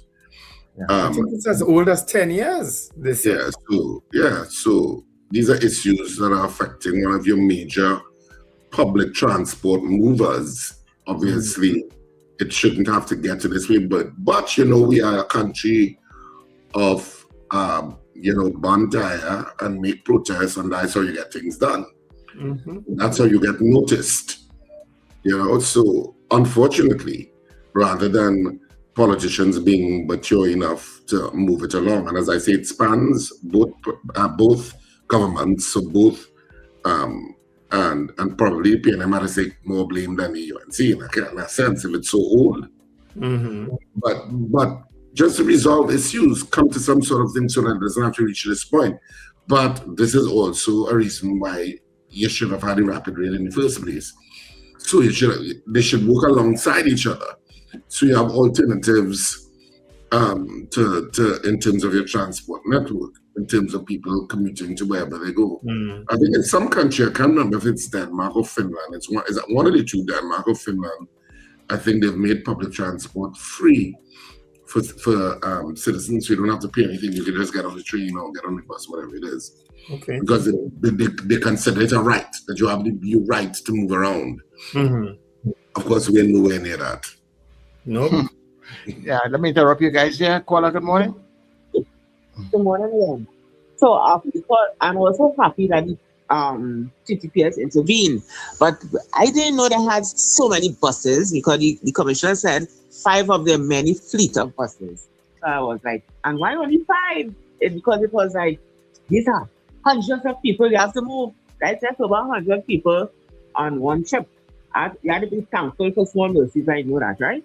But if they have 5, they should have been able to put more buses, as well as started earlier, because he said from 2 p.m., which was like kind of after the fact kind of way. But again, thankful for it because it started for something in the afternoon for who were already in Port of Spain. And he said something on when he was speaking yesterday. He said, "Oh, there's a safe bus. You ain't getting your neck locked." I find for him to be saying that is like saying, well, it's our Robbie and Maxi, and what we doing, you know? Yeah, it's I a find that reality. when it's state when you're going good again, kudos for doing what you did, but you had to put in that part. I find that was He's a promising politician there, you know the politicians from time they move off the script. Start to say all kind of thing. All right. Yeah. But you know something, when you're ready, my morning greeting, I was the first person to say, I forget his Kenwin is his name. I put Kenneth, but I know it's Kenwin. When I heard the news last night, I laughed too bad. When Kevin said, I can say, one was saying sarcastic, so Charles was saying, well, no, he's speaking something real. And Mr. Lincoln know it all, who knows everything about the police service. Ooh, that sounds very shady. Yeah, you're attacking Lincoln, Mr. Lincoln already called and apologized. I didn't want to say before, but this moment I called, I wanted to say after he called back to see if you're apologizing too. No, he apologized. He already apologized. He apologized already. Yeah. Yes. Right. You're living your snarkiness from Sir Charles. God, all you women can attack it. Why all this so? No. Thank you very much. Yeah. Sir Charles' snarkiness is infectious, apparently, Wendell. How Sir Charles get in between there? I don't know. You know. Anyhow, the results of the poll there when they'll get around as the all right. wrap up the poll session. Are you happy for the intervention? All right. Are you happy for the intervention of the TTPS in providing transportation? 97% of you said yes. 3% said no. I don't remember seeing any no. Yeah, there was a couple notes that came in. All right. I never looked at the platforms to it, so. So the algorithm is wrong, is what you're saying, and no, I didn't see any no up here on this. Maybe he got it somewhere else. Maybe you passed it. Or maybe I missed it. Yeah, maybe I missed it. Obviously you missed it because the algorithm wouldn't just make it up. True. It might be just one person actually said it, why it's reflecting that kind of percentage. You know? Remember, there was also a time when they wanted to call Piarco International Airport, I think after Cipriani, was it? Mikey Cipriani, I think it was. Oh, yes. Wasn't there at one point a lobby for that? Yes. Michael Cipriani and? Mikey. Yes, you're right. I think you might be right. Is it Mickey? Maybe it's Mickey. I'm not so sure. Is it Mikey or Mickey? I'm not so sure. Maybe it's Mikey. I think it's Mikey. But there was a lobby. It's Mikey. There was a lobby at one point. Yeah. Because he was certainly an aviation pioneer of his time. Yeah. And he was instrumental in lobbying for an airport in Tobago. Yes. And he and his friend, I think, was it a Bradshaw? Where's my brain? Yeah. You know, tomorrow, Richard, is the anniversary of his death. He died in a plane crash on He and I think a guy called Bradshaw were on their flight from, was it Nicaragua to Tobago, to be the first flight landing in Tobago in terms of the Tobago, to establish a air link between Trinidad and Tobago. And on that flight, they actually crashed somewhere in Brasso Seco. But that's where they found their bodies. And I think some of it, Brasso Seco, I think, isn't the plane still there somewhere in the forest? I think it is, you know. I'm not Leslie sure. Bradshaw, that's the person he was flying with. Right. It was found in the mountainous they were found in the mountainous region of Brasso Seco 11 days after the fatal crash on June 3rd, 1934. His body was buried at Mokarapo Cemetery on June 13th, not far from where the fatal trip started. It was suggested that the crash might have been caused by hazy, overcast conditions over the northern range.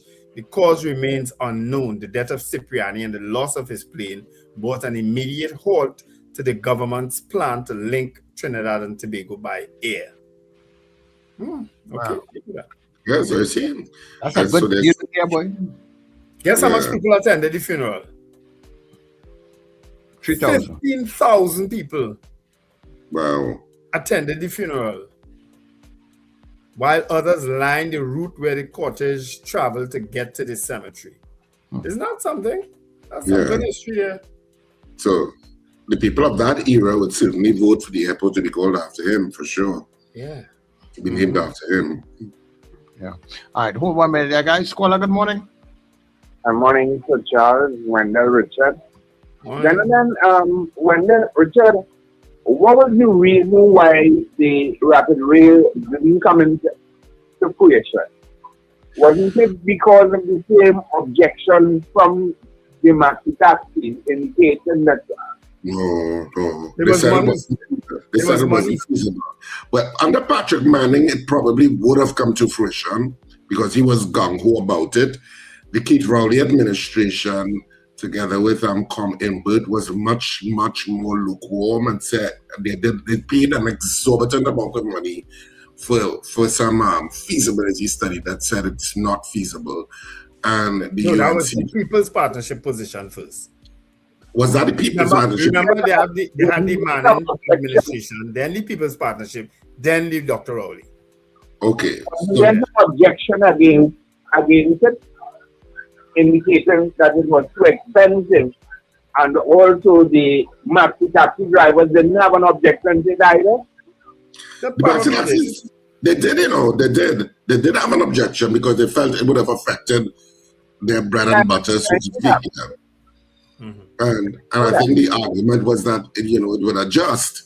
You may not have to do the exact same routes, but you would become more short drop in terms of issues, and that the rapid rail would not be meeting that kind of way. So it was, but it was because of the feasibility study that was done. It just never came to fruition. But I think Patrick Manning was gung-ho about it because I think he wanted a vision of a modernized transport system across the country that people should be able to get wherever, quickly and easily. Yeah. The other governments since then have not had that mindset in the same way as Patrick Manning did. Let me put it that way. Yeah. Okay, then. Yeah, take care. And I remember my first post when the Dr. Rowley administration took over. Rapid rail, rapid jail. That was my post on Facebook. Because of all the corruption you had heard about from 2010 to 2015, I said rapid rail, rapid jail. Neither happened. Neither jail or rail. Neither jail or rail happened. I was link it up here. And they said, in a nutshell, the rapid rail project was not pursued mainly because of cost, economic realities, land acquisition challenges, and political change. The feasibility and planning work found that while a rail system could help ease traffic congestion, the project would have been extremely expensive to build and maintain. Estimates range from roughly TT 20 billion to TT $22.5 billion or more, with additional ongoing operational and maintenance costs. It was at the time that they did the project, it was 15 billion. When they had investors here and people to build it out and stuff, I remember that there were companies from across the world that came to a meeting concerning it.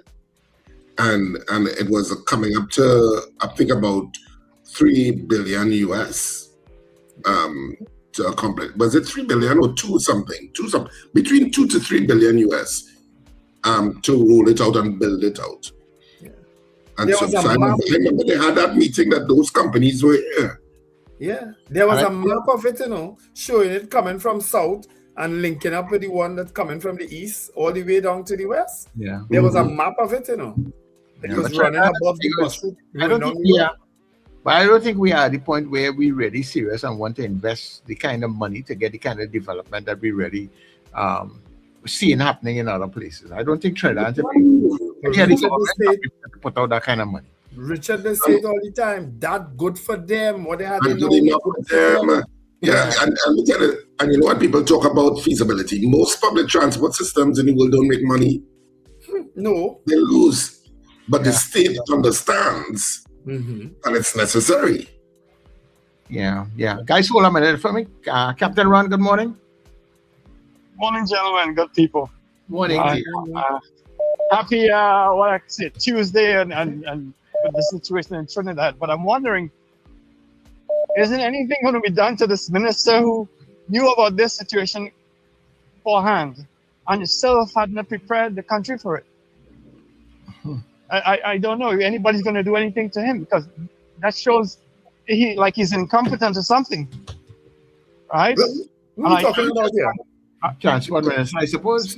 Ministers are cool. He's just I think his heart is in a good place. It's just that he's a little slow. Well, I don't think he cares. He's inconveniencing a lot of people. Also, what I want to agree with you guys with, if the commissioner, the Guevara, feel that he's getting off the hook from the previous stuff, he better wheel and come again, as the Jamaicans love to say. Because that's ain't done yet.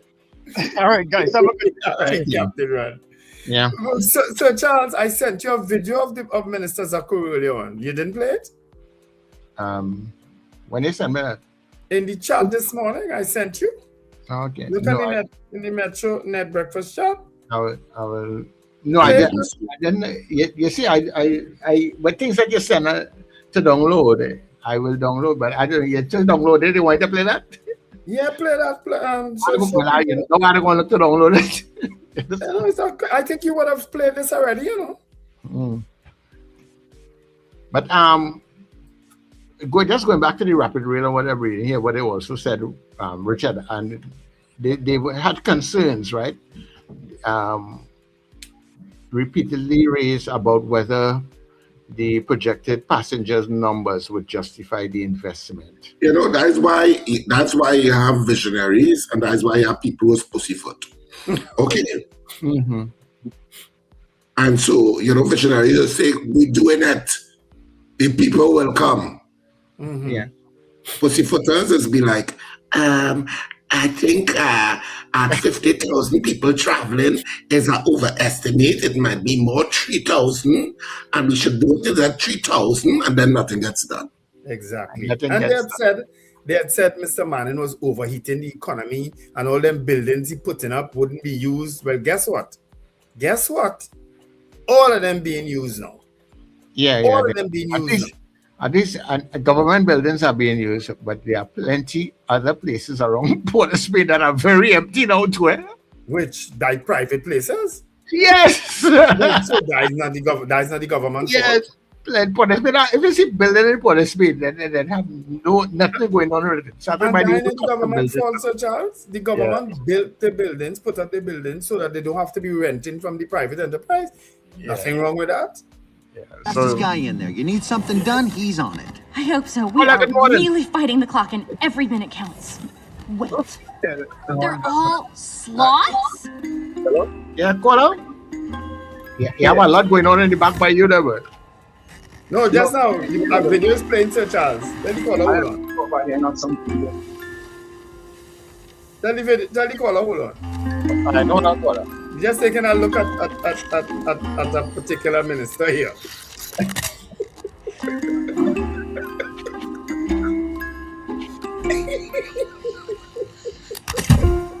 You said this was going to be quick. Well, are you saying it because he's a sloth he can't be fast? I thought in Zootopia anyone could be anything. Flash, 100-yard dash. Buddy, it's nice to see you. Nice to see you. Too. Hey, Flash, I'd love you to meet my friend. Darling, I've forgotten your name. Officer Judy Hobb, CPD, how are you? I am doing just fine as well as I can be. What? Hang in there. Can I do? Well, I was hoping you could run a play for you. Well, I was hoping you could today.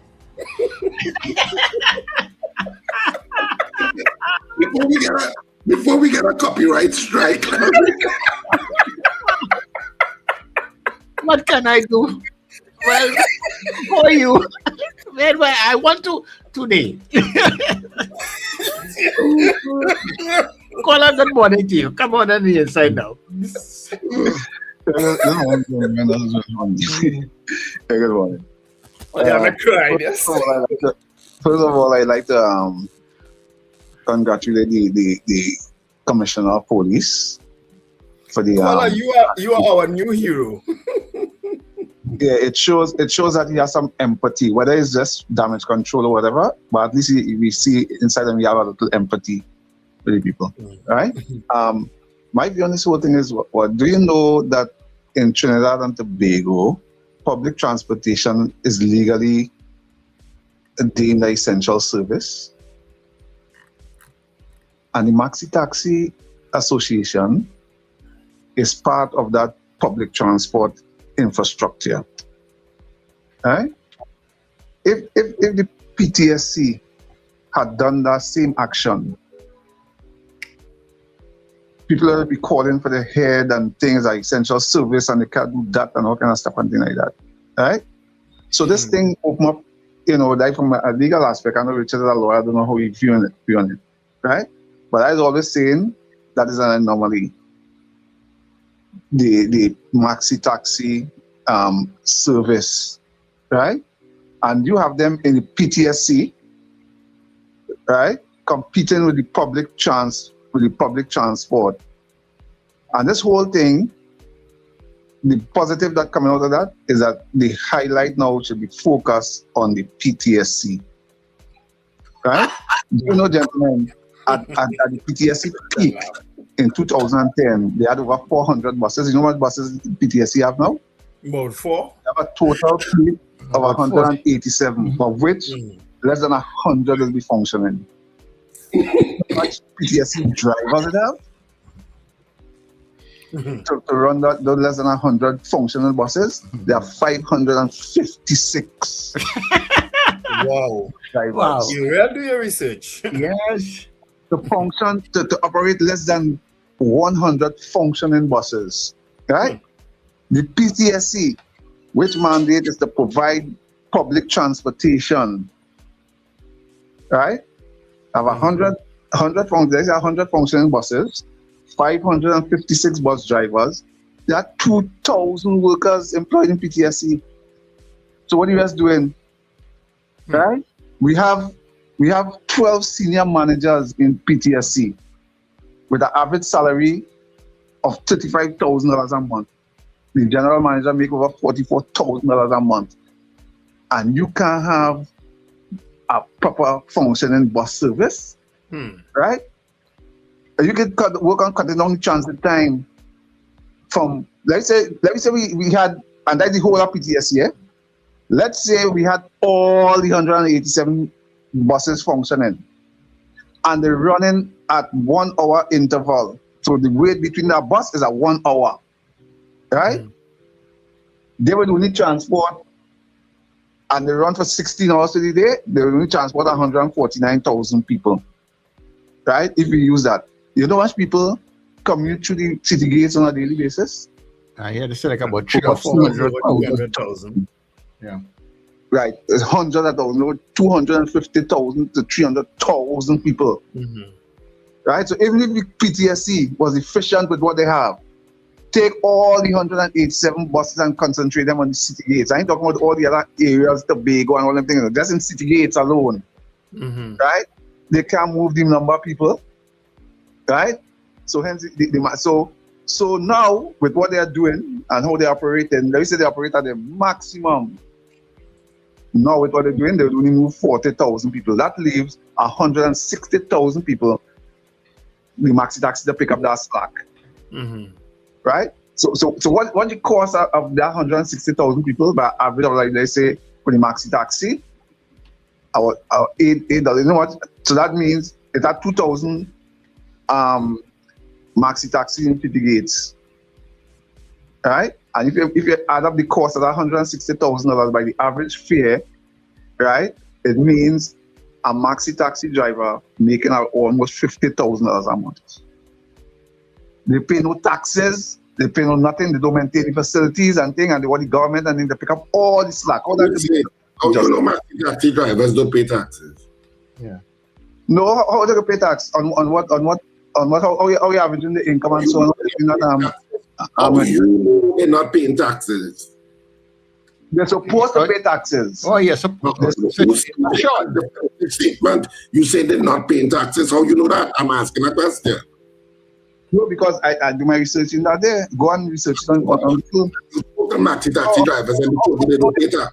Pay taxes on what? How they pay taxes on what? On what basis? How they tax somebody who have a self-employed person.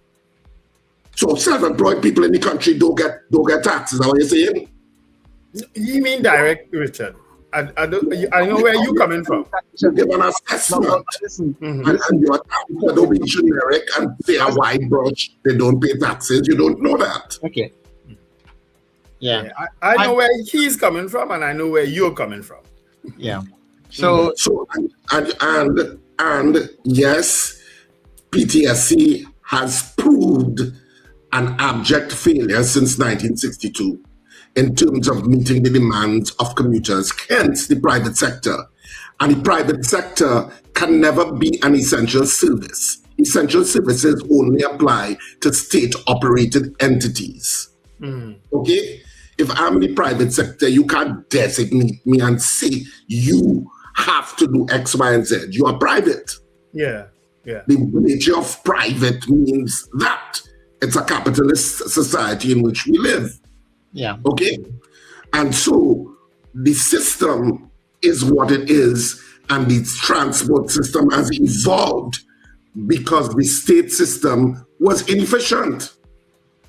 Where there are inefficiencies, the private sector is going to find a way to fill, or somebody is going to find a way to fill the inefficient system. That's what happened, you know. And that's why you have PH drivers. PH drivers exist or morph into being because the regular system is not efficient. Yeah. And that so is what you have to do is get an efficient system. Yeah. And that is why we have all these water companies, because water is not efficient, and you could go on and on and on. Good point. I want you guys to look right here for a minute, because our guest is here, right? So let me bring him in. It's 2 minutes.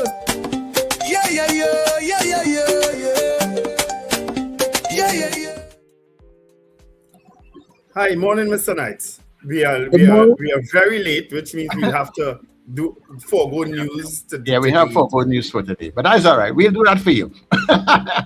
Wow, I'm sorry. Let me first apologize for being late, but you know, we need hype of what we're doing, so you know how things just go.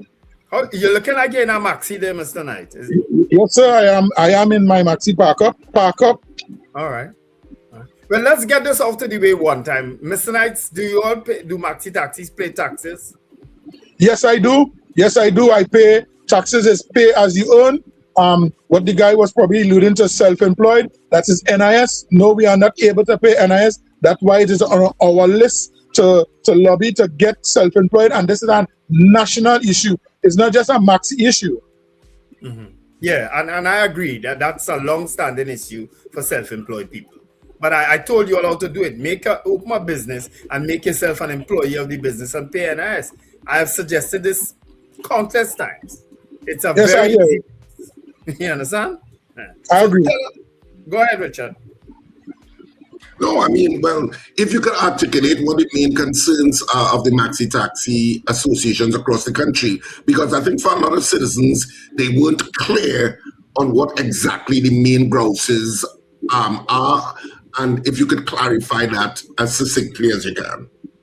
Yes, I will. The first issue for us is the non-transferring of our PBR pass to next of kin in the different categories. Next of kin, if you're ill and you're incapacitated or you're bedridden, would I like the pass to transfer, or for instance for amnesty. So that is what we are asking for. All other businesses, for instance the pharmaceutical license and the bar license, the liquor license, those are able to be transferred to next of kin in the case of the death. Also, in case of the die, the license are able to renew in the estate for up to a year. So that's our issue. That's a simple issue, a simple fix. I thought they had fixed that one. Nope. It have not been. They're still waiting on a policy, and there's no timeline for when the policy will be completed. And this have transcended over administration after administration. So it's not even a political issue, it's a governance, systematic suppression issue. My God, I honestly, Mr. Knights, I thought that one was fixed. Because why would you not be able to transfer your badge, your PBR authorization to your next of kin? I don't understand that. Systematic suppression. And we will get into that semantics a little more. The other issue is the speed limit. It is have enough data to support speeding. Yes, it's dangerous, but also driving too slow is also hazardous and non-productive, and it causes congestion. And it's from an engineering point of view, it doesn't make no sense having a vehicle running at 65 miles per hour from Port of Spain all the way down to Point 14 on the highway, where there's no traffic and there's no traffic lights and no restrictions.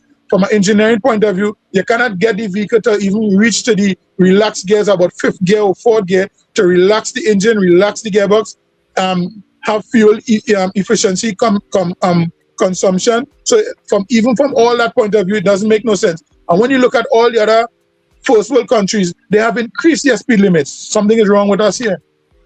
Yeah. 65 kilometers an hour. Yeah, 65 kilometers. Yeah.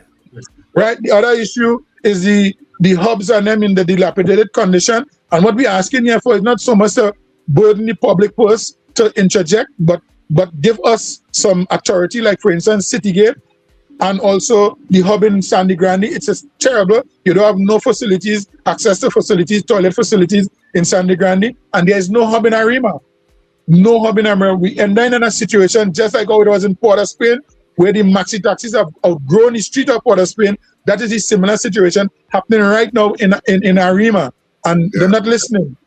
But you know, there's an argument, Mr. Knights. Why should the state spend the money on what is clear a private enterprise? Because we are in a PPP. We are in a public-private partnership. That's the arrangement we're in here right now. So it's not only a private entity, it's a public-private partnership. We do the work by transporting the public. It's a private entity doing it, but it's also a partnership with the government, because them provide the legislative framework and the administrative assistance to ensure that this partnership continues. And I mean, we have talked about the issue of facilities like Citygate on the show before, and that the state needed to spend money in terms of upgrading it, not just for maxi taxi drivers, but also for the commuters. And so that those spaces should be, in our opinion, spectacular, because you have more people using those hubs than you have in the airport. Yes. On a daily basis. So they really should spend the money and in terms of upgrading those facilities. So you get no argument from me concerning that. But let me stick a little bit.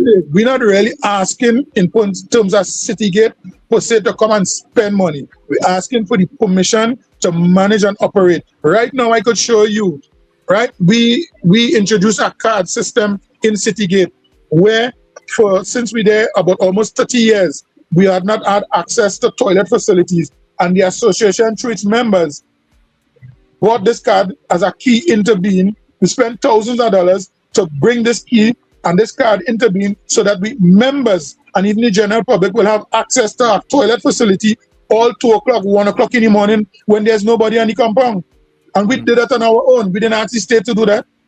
We air conditioned the canteen for ourselves. We put in a microwave, we put in cable, TV so that the drivers could have a place to relax and even keep up to date with current affairs. Look, right now we're fixing up the exit booth in partnership with PTSC. We spend thousands of dollars on electrical material, and PTSC assisted us with the labor.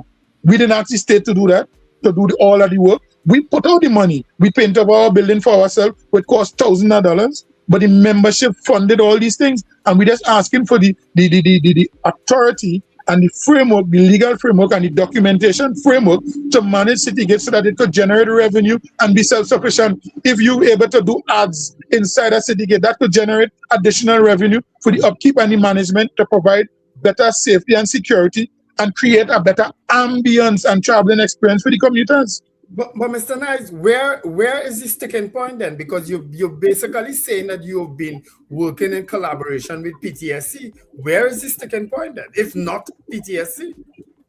Because remember, states PTSC falls under the government, and PTSC has a board, and the board falls directly under the minister. The general manager in PTSC, yes, he falls under the board, but at the ministry, he falls under the PS. But the board falls directly under the minister's purview. And we in some negotiation, the talk seems heading in a certain direction, and we hope, but you will only have the proof in the pudding when it is completed and we sign on the dotted line to give the permission to do certain things in Citygate in terms of generating revenue. All right. But So let me try to zero in on this thing now. You would have had Rohan Sinanan there for quite a number of years as Minister of Works, right? In the last administration. You now have Minister Eli Zaku. Are you saying that you've not been able to get anywhere with Rohan and now Mr. Zaku? Yeah. We haven't, I could tell you honestly, we have a very good working relationship with PTSC and the general manager, which is Mr. Gomez. We have a fabulous relationship thus far. That doesn't mean that we will not disagree to agree at some times. The problem and the issue is that if for some reason myself and Mr. Gomez is no longer in the equation, what is the framework there for that good relationship between the Route 2 Maxi Taxi Association and PTSC to continue? It's just about personalities right now. Where is the framework, the documentation framework to continue that relationship? Nothing. Agreed. Yeah, and that makes sense. That you would want something that guides the relationship moving forward. And is it that the Ministry of Transport is not invested in that relationship? I wouldn't say that they're not is, but they're very slow in acting. It is not probably to the top of their list, and there's no serious commitment either in writing or serious commitment in action to ensure that it comes to fruition. So would you describe the former minister and the current minister as sloth-like? Say that again? Would you describe the former minister and the current minister as moving like sloths? Well, I wouldn't say that they are both politicians and they are creatures of politics. I just see a pattern. The both of them claim to say they were put by the people and the people elect them. But really and truly, they were appointed by the government. They did not face the mandate of the electorate. The both of them, they did not face the electorate at no point in time. Yeah, you're very correct. Yeah, Mr. Knight, what transpired with your meeting yesterday and stuff? Anything fruitful coming out of that? No, nothing. No fruit. The tree, that fruit tree is not in season. It wasn't in season yesterday. Isn't that the minister was not receptive at all, or he was willing to? Isn't that the minister was not receptive at all to any of your concerns? He was receptive as a politician, putting on a show, giving so-called account, or probably speaking in a tone and a manner, more or less with a lot of political undertones. He was not ready to commit to anything in writing. He had some undertones that his opinion that we calculated this 3 days into the last 3 days of CXC exam, and we didn't do nothing in the last 10 years, and nobody's going to force his hand or force his government based on our 3 days of rest and reflect. Just a lot of political undertones. He missed the mark. At the end of the day, there was no resolution to the impasse coming from him, and all we were asking is for commitment. I would just say, for instance, one of our issues was PH and the illegal use of white vans, right? Because they seem to be now operating around the clock. Long ago, they had an excuse to say, well, hey, the conventional taxis used to stop working at a certain time, so they will come out in the evening to pick up the stuff. Now they're working whole day. And we asked him a question, Honorable Minister, is PH and the white vans and them illegal? His answer was yes. He said, well, Honorable Minister, that falls under your purview to assist with us and to correct that. And he was, no, that doesn't fall under my purview. That's law enforcement, and that is the TTPS, and that falls under the Minister of Homeland Security. And we had to remind the Minister, Honorable Minister, you have licensing, you have traffic warden, that falls under your purview. So you have the capacity and the ability to act with law enforcement to at least put some pressure and subdue these guys and then to a certain extent. It clearly shows the minister is totally in touch with his portfolio. Clueless. Yeah. Mr. Knights, you remember there was an issue over the Maxis being charged $1 to come into the city gate and so on to help the upkeep of city gate. Whatever became of that? I know it went to court and you all the Privy Council made a judgment that it was illegal for our competitors to charge that. But I could tell you, since I have been there as president for the past, this month will make it coming into 2 years, I have physically stand up and collect $2 from our membership. That is why we were able to do what we are doing right now. And if you pass in City Gate, you will see the improvement. Up the weekend, we came and we cleaned, we desilted, we removed guard, we sprayed on the prayers and them and sanitize and sprayed disinfectant to eliminate some of the fumes and whatever taking place in City Gate. And I have been collecting that $2 religiously every single day, Monday to Friday, for only about half day. And we are able to collect a significant amount of revenue from the drivers contributing to do what I'm telling you that we did. Oh, so I wasn't aware that it was reinstated. Yeah. Okay. All right. Well, by myself and the past executive and this present executive, and we're going to put in an automatic system with 3 barriers that will be collected automatically through the same card system. So this card will now you will have to be able to come and load up the card, put money on the card, and when you pass out your swipe, and it will deduct $2 automatically. It will be more accountable and it will have more transparency, and it will send a situation where it will be equal across the board. You won't have anybody saying, well, me I want to pay today or I pay no any money. Everybody will be able to pay equally, and you will generate revenue to bring back the benefits to the membership. Well, I mean, we are pleased to hear what we're hearing this morning, Mr. Knight. I mean, but I was disappointed though, which is, I guess, political speak, that you didn't confront the minister and say, listen, no, we've been championing, we've been advocating for these things long before the government changed. For him to say anything for 10 years, that's wrong. I did tell him, because you could go in the archives, and I told him you could go in the archives where myself and our other members of the Route 2 Maxi Taxi fraternity went by that ministry building there 4 o'clock in the morning and surrounded that whole building with Maxis because of the non-transfer in our PBR pass. You could also go back and see where we had a motorcade circling that building about 7 or 8 times with a mic lobbying for the transfer of a pass to next of kin for one of our Maxi colleagues. We did that on our own. I also went Grandy and highlighted the conditions at Grandy on the verge of election against Mr. Rohan. Is there in the archive? So for he to say that, again, it's just undertone of his political speech, and he is a creature of politics. So I understand. What is the feeling that you're getting from the minister and even from you all now for the traveling public, the people that you all do? No, based on our survey that we had and so on, and a few networks, the public were 85 to 86% in support of us. Because again, one of our issue is NIS. That's a national issue, you know. That's not just a Maxi issue. It's a national issue. Again, the minister will pass the buck and say, that doesn't fall under his purview, that's finance. But he's in a cabinet with his other colleagues, and he could lobby. And I will tell you this, if NIS do come to being, he will have to contribute in parliament when the debate comes. And coincidentally, taxi, Maxis, all of these people are self-employed, then fall under his ministry. So again, you're seeing a disconnect with the minister's portfolio and what his assignments is. Yeah, clueless. All right. How long again? If I mean, you guys have decided for 3 days, and is it all the Maxi taxis are involved in this, or is just the Route 2, the Green Band? It started off with all of us, and a decision was made coming out of that meeting yesterday that the other routes and them will go back out to work, but Route 2 stand its ground, that we're going to continue to rest and reflect today.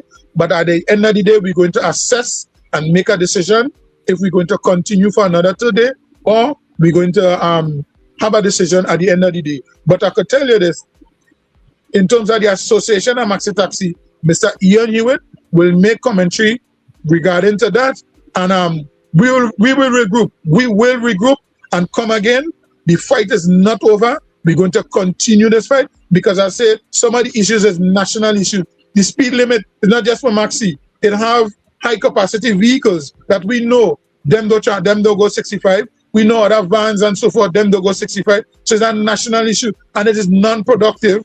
And we see other countries increasing their speed limits. Something is wrong with us here. Yeah. Mr. Knights, what are your thoughts on the intervention of the TTPS and the comment by the commissioner about it being the safest ride you could take now? Well, let me first say my opinion. And this is from the association, Route 2 Maxi Taxi Association. We have no issue with the TPTS coming out and assisting the commuters, none whatsoever. A matter of fact, that is what the TTPS is there for. Therefore, in case of an emergency, a natural disaster, to come and bring relief.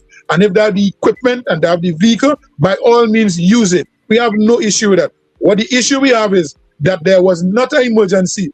Why was the siren used to be transporting civilian and overtake the whole line of traffic? There was no need for that. Is that what happened? They use the siren? There's a video circulating where the TTPS used the vehicles, the buses that they have that look like Maxis, and they were transporting civilians with the siren on, taking over the whole line of traffic. That is lawlessness. There was not an emergency for that. There's an embarrassing situation where the commissioner of police, just by you saying, is saying that you are no worry in this vehicle that you will get your neck locked. But for years, the Maxi Taxi has been lobbying and asking for the TTPS to have stop and search, for them to travel on the Maxis in plain clothes and announce us up. Yeah, he just froze there. Yeah, he just lost internet. But isn't that that was interrupted by the authorities? Well, yes, like the TTPS, like the hack your phone, Mr. Knights. I am joking. Yeah. No, but that's strange. Okay, Mr. Knights, we lost you there for a minute. Are you back? What madness is this? Yeah. What kind of conspiracy theories?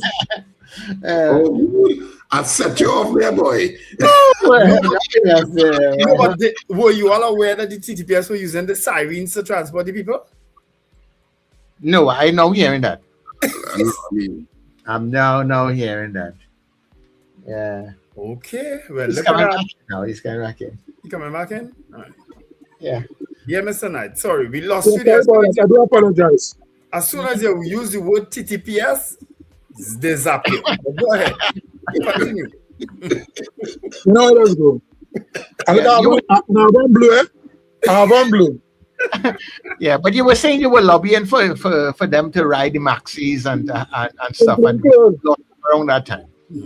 Yeah, we were lobbying for years to ask them to ride the Maxis in plain clothes and announce stop and search at strategic points and use the PR network to announce these stop and searches and create that level of uncertainty that it's not an easy opportunity to just rob Maxis because you don't know if you don't have police on them.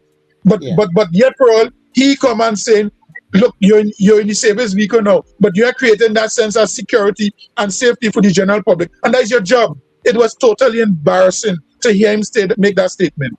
Yeah, it was a curious statement. It was unnecessary. I mean, you're already getting kudos for helping out. Why you have to make a statement like that? And knowing fully well at the end of the day, it's your responsibility to cap. And you're dropping the ball. You're dropping the ball where else is concerned. Yeah. You know, Mr. Knight, I suppose the general upkeep of City Gate is really PTSC's job to do. It's a partnership with us. We're doing our part too. All right. Well, I was trying to exit where they have these turnstiles there the other day, and there's in the center there. I have to be. I went down on Richard together. I can't push it to go through that thing. Like it's stiff and it's sticking. You know. So I don't know if you can ask whoever it is that does the maintenance to just see if they can point it up a little bit. Yeah, we just do that. We just ensure and grease it up from time to time, but the general public sometimes has push against it. So the one way you entered may have broken. But we really lobbying to get escalators in Citygate. Any 2x4 store has escalators, and it's totally ridiculous when you make those proposals. You're hearing that is a heritage site. And again, as I say, if we are allowed to generate revenue, we will contribute to these escalators coming into being if it's one by one over a period of time. But Mr. Knights, when we spoke to the former Minister of Transport, Ron Cinnamon, just before he exited office because of the election, he had indicated that there was a comprehensive plan to modernize Citygate that rests with Unicott, and that it would come into fruition and shortly, and that we would see these plans rolling out. Of course, the election took place, but he did indicate that there was a plan to completely reduce Citygate. Are you aware of that plan there, yes, and it may continue to be there many, many more years. Because again, we're in an economical climate where I don't want to say it's a downturn, but we have some economical challenges, and you have to prioritize what is needed and what is necessary. Not only necessary in the sense that what you want, but and that's the climate we're in. So we're not really holding regret with that. We're going to continue lobbying for we to do our part, as little as it is, and as much as we can bear, and as much as we can do. As I now said, we on the verge are installing cameras by the exit and a barrier system to assist with the safety and security in Citygate, and to also generate a lot more revenue to bring more benefits to our membership and the commuters going forward. Mr. Knight, just before you go, is there anything you would like to say to the public who normally supports the use of the Maxi taxis? General public, again, my comrade, Mr. Ayenwe, who is the president of the Association of Maxi Taxi, on every interview yesterday, we did come out and apologize, and I still will continue in that vein to apologize to the general public for the inconvenience that you are experiencing in terms of we withdrawing our service, but it's absolutely necessary. We are not measuring our success yesterday by the inconvenience and the discomfort that you experienced. We will be measuring our success by bringing our issues to the forefront, and also our dedication for national issues, like for instance the NIS and the speed limit and the upgrade of the facilities. And we have many more. We have a lot of other issues that transcends beyond the political landscape and has been left dormant for many, many years.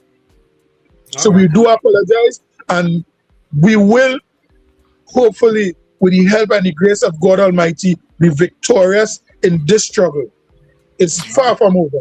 Yeah, well, we wish you guys all the best, because, and you know what, why I say that also, because, you know, your actions did not have any sort of maliciousness inside of it, because as far as I'm concerned, you didn't just stick it upon yourself and we just get up and this thing happened. You put out your warning. So whether it's in public or valid point. We were very responsible in our actions. We give the general public notification in advance so they could put mechanisms and systems and other. Don't tell me going to lose them again. Internet again. Yeah, but I mean, their demands are not very unreasonable. I mean, I'm agreeing with Cheryl Maraj. Their demands are not unreasonable.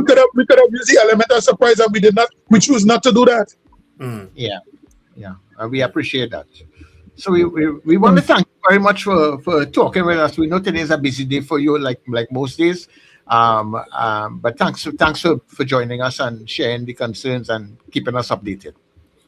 Get a video of those police buses using sirens and send it for us, please. Please, yeah, I would love to see that.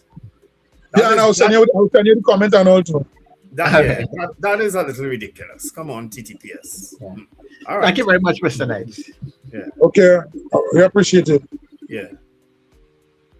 I mean, it probably gonna have people waiting for the TTPS bus now. They ain't gonna want nothing else. They're gonna be glad to get that TTPS bus now to take them in town, Richard. A siren straight down the road, 15, 20 minutes here in town. Yeah, but they'll be traveling at 65 kilometers per hour and less, not to wonder. A TTPS with a siren? Okay. Yeah. The law. Transport. Yeah. You have to do 65 kilometers an You hour. know, the siren gives them the right to speed, right? To go on however they want, right? But not public transport. You know, it gives them the right to break the lights too, right? You know that, right? Your public transport. All right, guys, but we don't have news, but we're going for the break and come back, right? So stay with us, people, here on The Breakfast Show.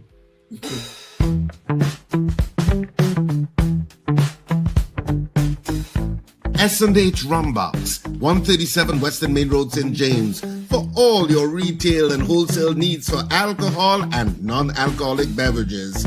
Call us at 686-0599 or visit us at 137 Western Main Road, St. James. S&H Rumbox, drinking out of the box. Are you taking care of your sexual health and overall well-being? At Total Image and Dr. Raj Adult Boutique, we believe your confidence, wellness, and intimacy matter. Visit us at our convenient locations: 10 Carmody Street, St. Augustine, Edinburgh, Chaguanas, Shops of Day Bay, 95 Circular Road, Vista Bella, Docks Ranch Light Pole 51, SS Aaron Road, Penal, and Metro Hotel, Suite 1, Number 2 Knoll Street North, Couva. From relaxing massage services to professional guidance on sexual wellness, we are here to support you every step of the way. Consult with renowned sexologist Dr. Raj Ramnanan for expert advice tailored to your needs.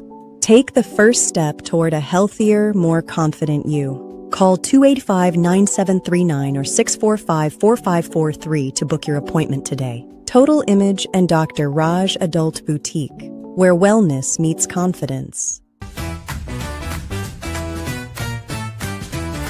Advertise with us on New Era TT Radio, the fastest growing streaming platform for talk in Trinidad and Tobago. Audio and video ads welcome. Elevate your brand with us. Connect with us at newerattradio@yahoo.com or call us at 299-5156. Now what are you waiting for?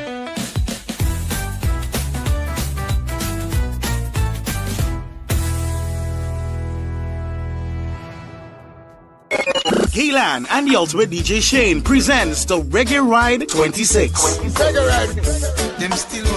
A touch of red, white, gold, and green. Come out with your crew. Represent your color. Get ready for pure reggae vibes on June 27th on board the Harbour Master, boarding 11 p.m. and sailing at midnight. For over 20 years, the Reggae Ride has delivered the best reggae experience.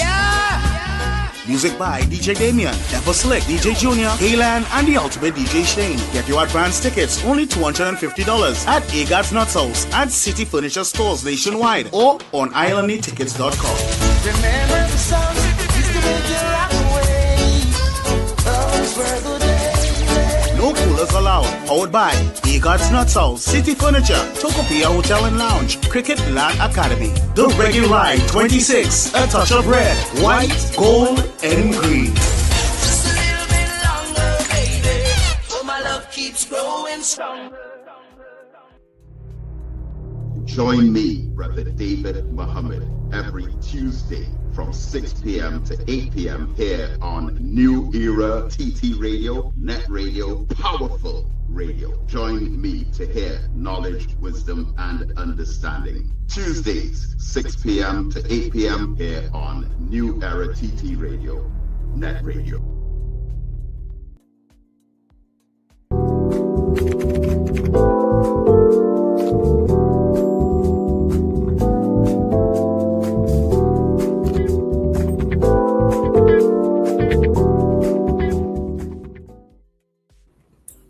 Okay, everybody, so we are back inside the session, the final session. And just to let you all know that from 4 o'clock in the afternoons, you can tune into netradiott.com and you can listen to the rerun of the breakfast show.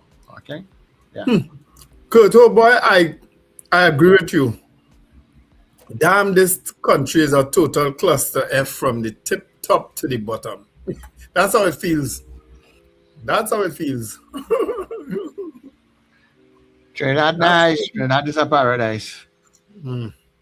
Wow. But you see the thing, all the noise, we're not budget. What's up? You can see the response of some individuals. Well, they could go ahead and make all their noise. We ain't budgeting them.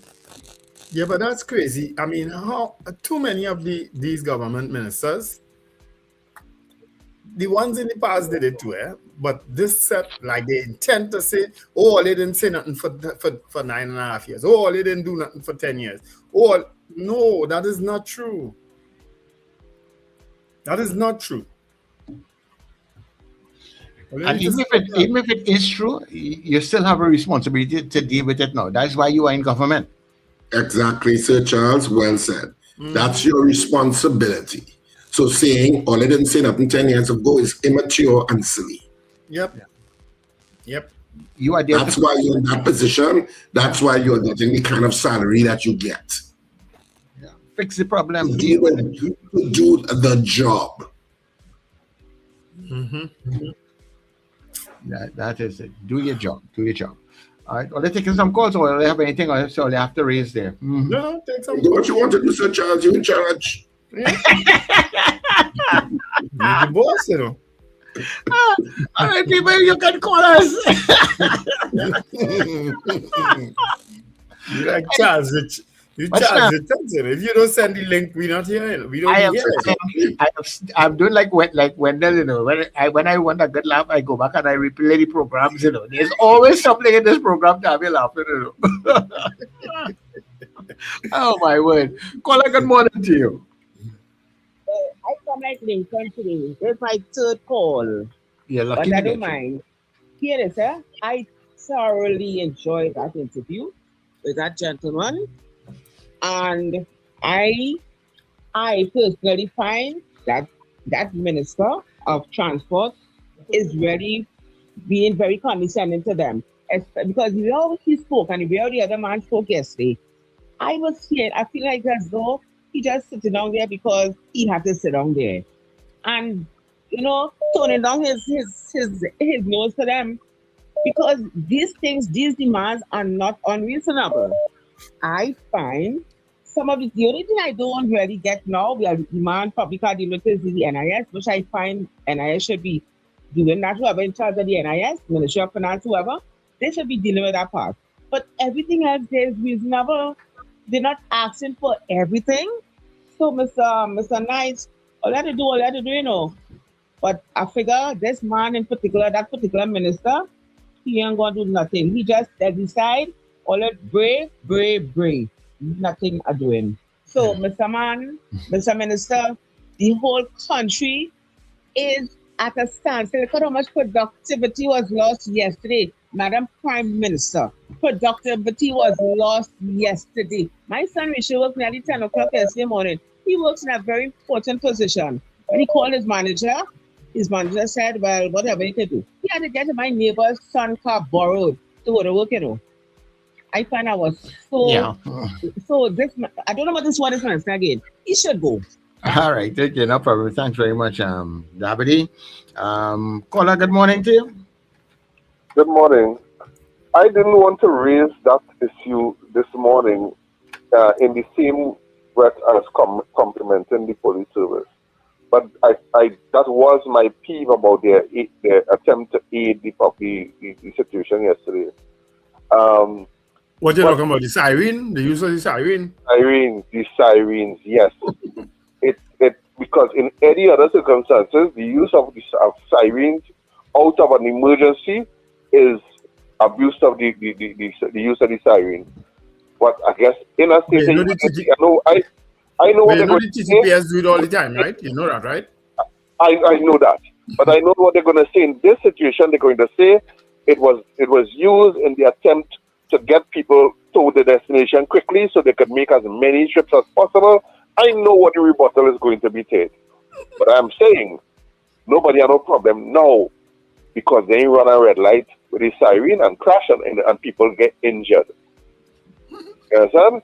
Only after the feces hit the fan, then we just know all the wrong things that was done, right? But I didn't want to bring down the mood as I was hyping them up. So I'm glad that somebody else raised it, saw it, and saw a problem with it, and that's what my concern was with the AA. Another thing I would like to mention too, I saw yesterday for the very first time the new e-vehicles, right? And I am so disappointed. While I'm bringing down, let me bring down one time because those e-vehicles, I could predict the future for you. They're going to end up just like the scooters. I don't know if anybody remember police had a fleet of scooters that lasted probably 6 months. I see they're doing it with ambulance, and I see they're doing it with these police vehicles. They are a strange brand name vehicle that we're not going to get parts for to maintain it. I see ambulance, they go have a certain ambulance, a fancy new ambulance. What is the brand name? It's a Reddit or some kind of thing like that. It's a strange name vehicle. Our top brand in Trinidad is Ridara. Yeah. With some kind of fancy name like that. Yeah, and they have an ambulance.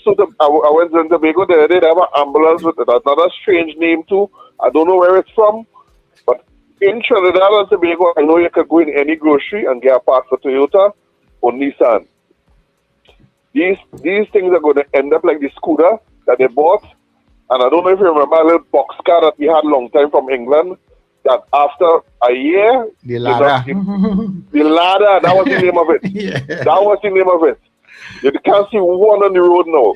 The scooter that they had a police bought some scooters, they had a partition in between the driver and the passenger, and it was real thing.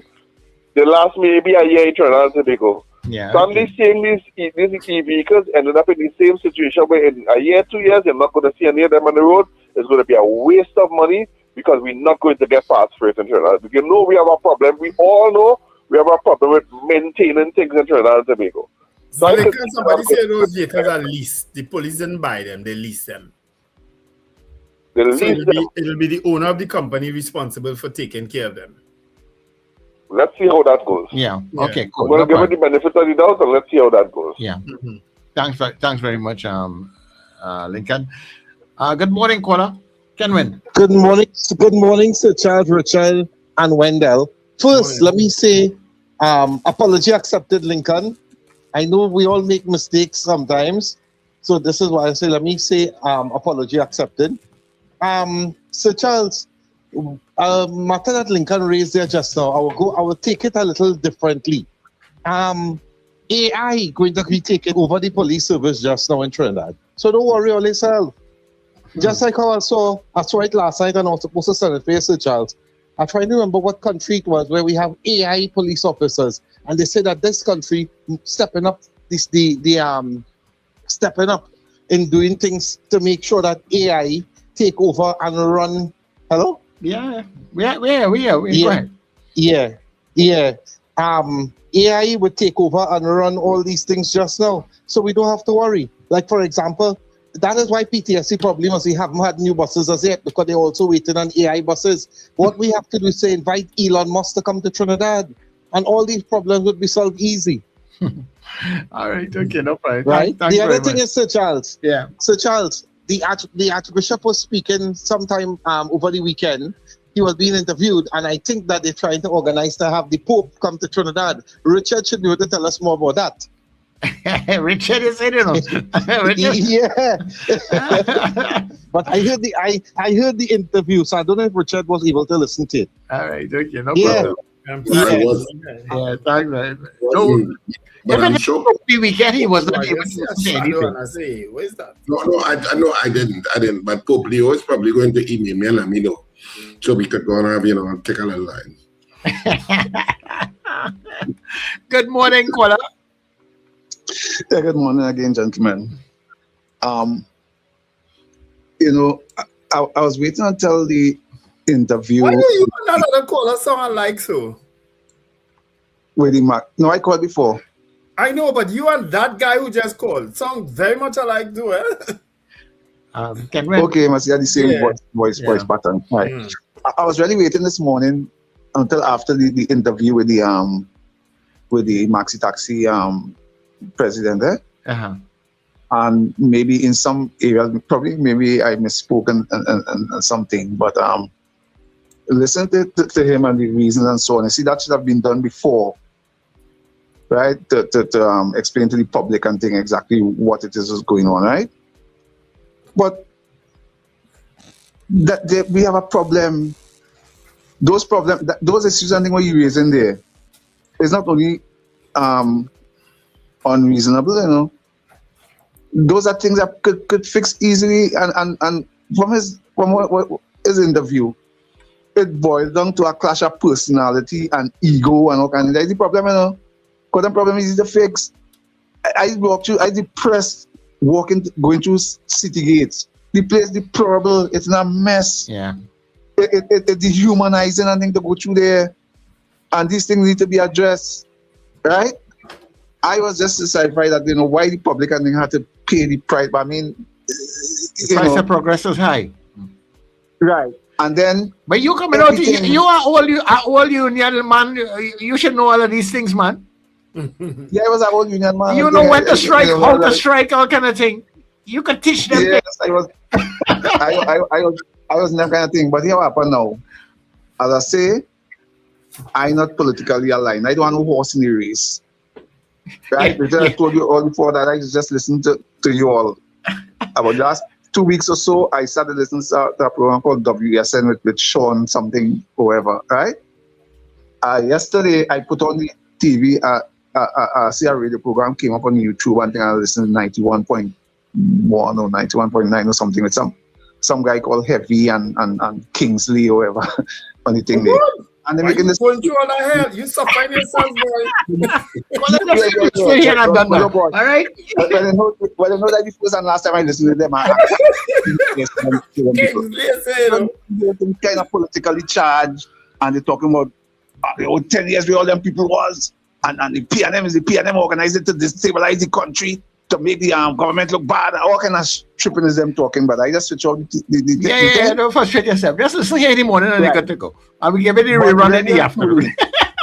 But really and truly, this transport minister came over to me, especially with the thing when they raised the traffic fines and so on, as a very condescending, arrogant man.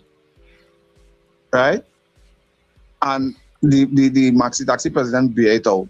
Brother, them a simple thing. The problem is there. Make sit down and discuss. We have to work with what we have.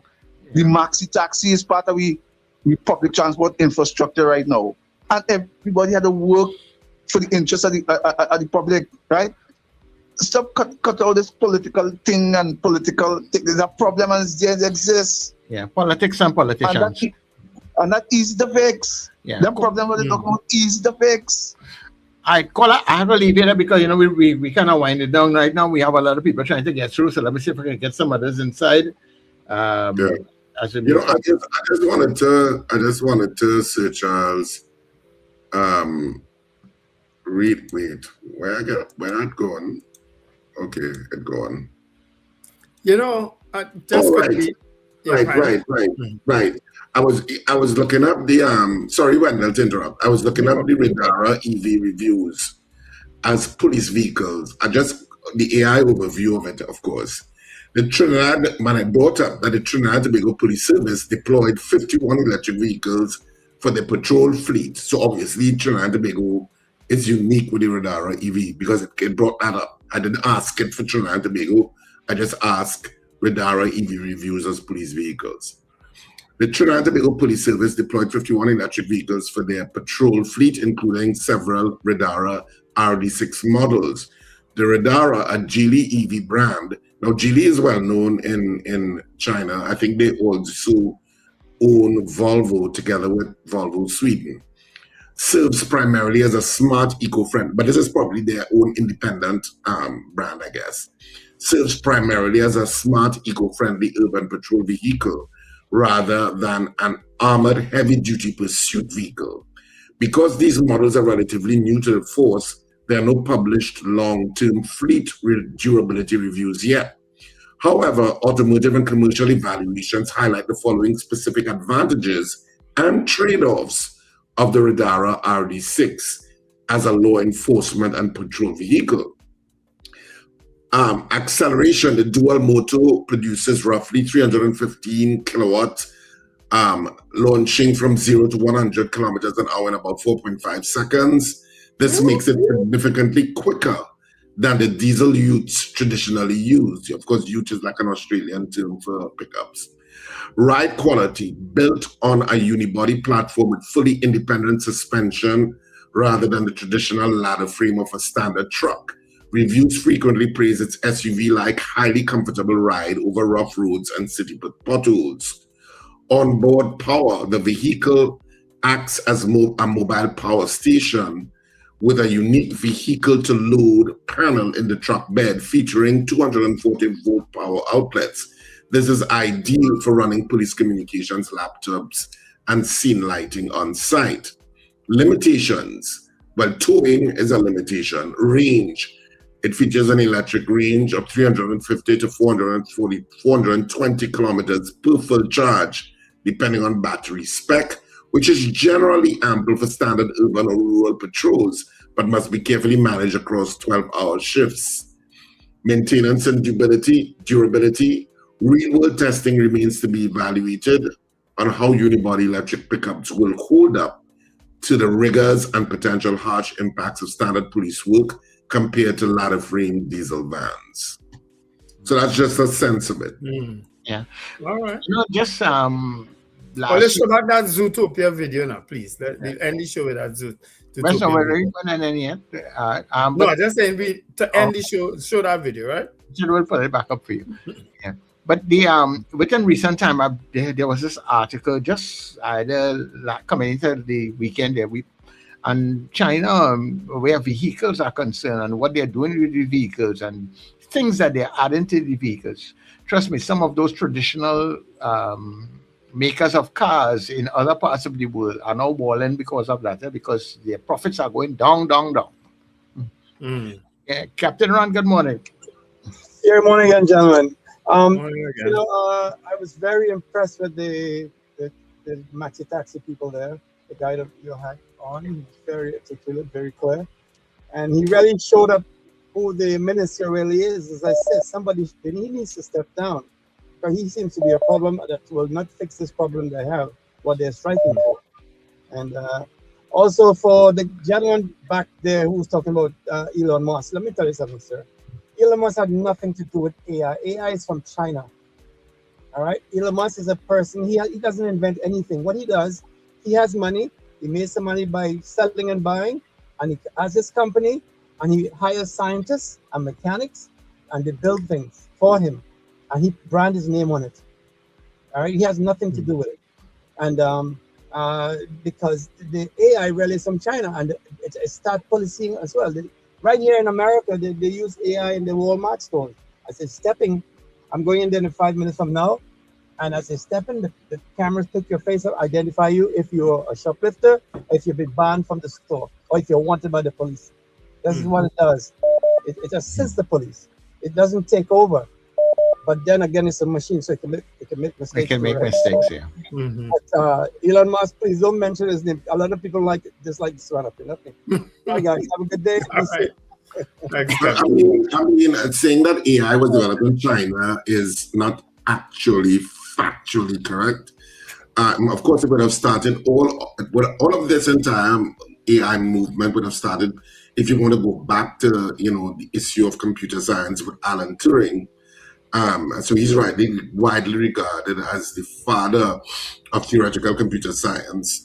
And then, of course, you had John McCarthy, an American computer scientist, who coined the exact term artificial intelligence. That's where it came from in 1955. Then you have the pioneers of deep learning. And of course, Geoffrey Hinton is one, and I see him doing interviews from time to time. I was wondering if we could get him on this program, but we'll see. Geoffrey Hinton, he's often called the godfather of AI. And he's a computer scientist, developed the backpropagation algorithm that allowed neural networks to truly learn. His groundbreaking research earned him the Nobel Prize. And Yan Li Chung and Yoshua Bengio worked closely with Hinton and also considered pioneering heavyweights in modern deep learning. The leaders of popularity making it mainstream, of course, OpenAI is often cited because they were the ones who brought ChatGPT and stuff into the forefront. And so that the CEO of that is Sal Altman. And then, of course, all of the other, people started to spend money in it. It's a multi-billion-dollar industry now. So saying that it's from China is inaccurate in terms of the history. I would just, say it's human history and many people would have contributed to it. Okay. Paula, good morning to you. Good morning, Sir Charles. Good morning, Richard and Wendell. How are the ladies doing? All those locked on at home and abroad. Listen to me. You know what? This country has sunken into such a pit that I don't know how we're going to crawl out of this in the future. Let me tell you something. You see that public transport service? No government paid real attention to that public transport service. They're giving Maxi Taxi people, allowing them to buy Maxis, and the Maxi Taxis, when they're ready, that is what they will do. Hold the nation to ransom, like what is going on now. If they had paid attention, the government, public transport, is that no realize that this is a necessity, that you get proper working buses, get buses where you could import the parts and have them service a proper service station for buses, that you can have them running. How big countries could do it? We are small 2x4 country. We can have some buses running through this country here and on time. I asked a driver in America one time, I said, driver, how the road clear and you're taking your time? So he said, listen to me, lady. He said, here what?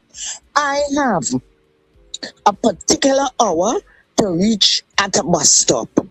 At time, he said there are many days there are bus officers there checking you, timing you, and that affects your salary. He said if each bus stop has a timing where I have to get to that bus stop, people are waiting there for that particular hour and I must get there for that time. So they have to conduct the driving accordingly to get there.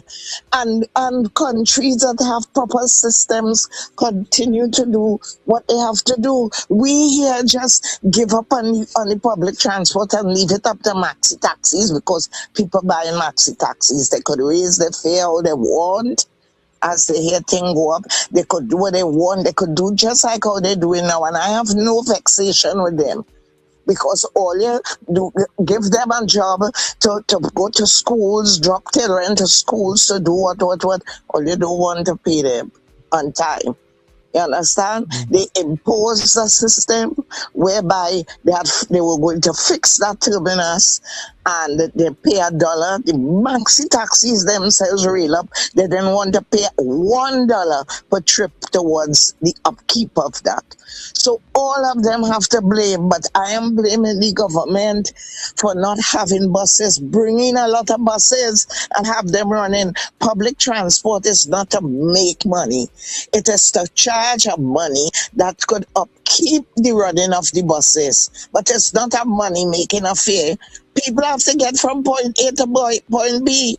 We don't have roads for everybody to buy cars, and everybody in this country can't own a car.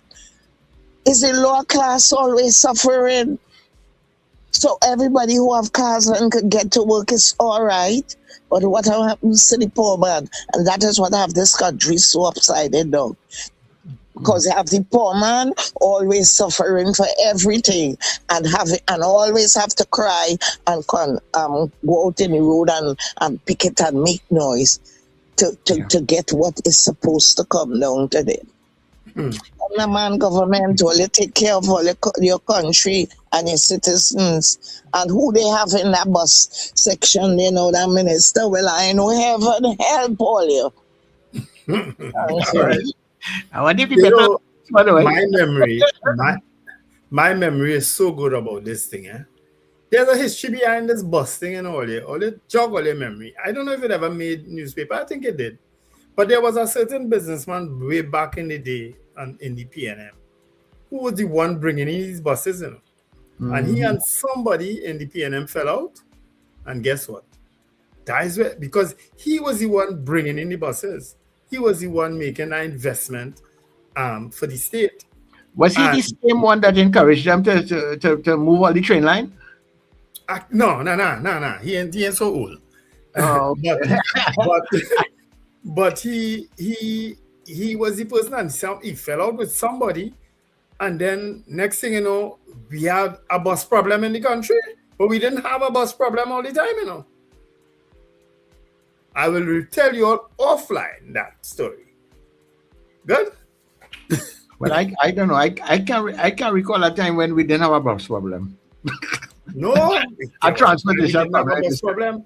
Remember when we brought in all them new buses, the accordion type buses and all kind of thing? We had plenty buses here running. Oh boy, Victor Philip, you're good boy. Victor Philip,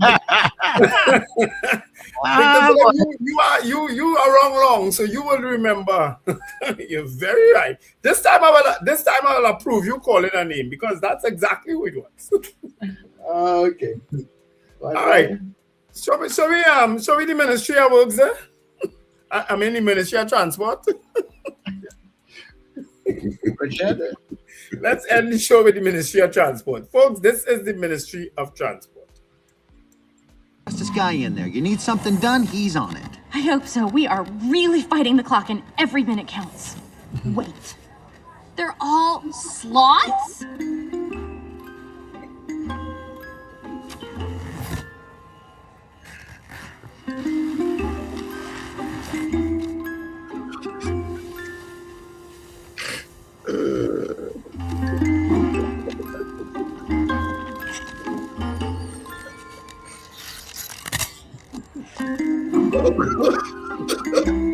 Ministry of Transport people hating me right now. You said this was going to be quick. Are you saying that because he's a sloth he can't be fast? I thought Utopia, anyone can be anything. Flash, 100-yard dash. Buddy, it's nice to see you. Nice to see you, too. Hey, Flash, I'd love you to meet my friend. Darling, I've forgotten your name. Officer Judy Hobbs, CPD, how are you? I am doing just fine as well as I can be. What? Hang in there. Can I do? Well, I was hoping you could run a play. For you. Well, I was hoping you could. Today. Well, I was hoping you could run a play for us. We are in a really big hurry. Sure. What's the plate? 29 T. Number. 29 THD 03.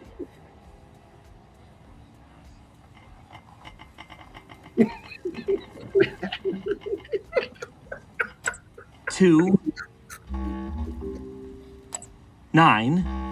THD 03. T. HD 03. H. D 03. D. 03. 0. 3. Hey, Flash, want to hear a joke? No! Sure. What do you call a three-humped camel? I don't know. What do you call a three-humped camel? Three-humped camel. Pregnant.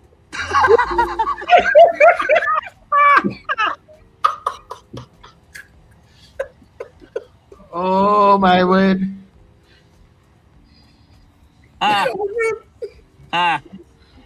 Very funny, very funny. Can we please just focus on the text? Hey. Wait. Priscilla. Oh, no. People. Yes.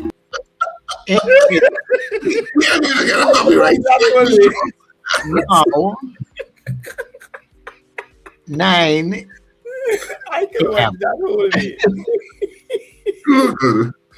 So if we don't get a copyright strike, I don't know.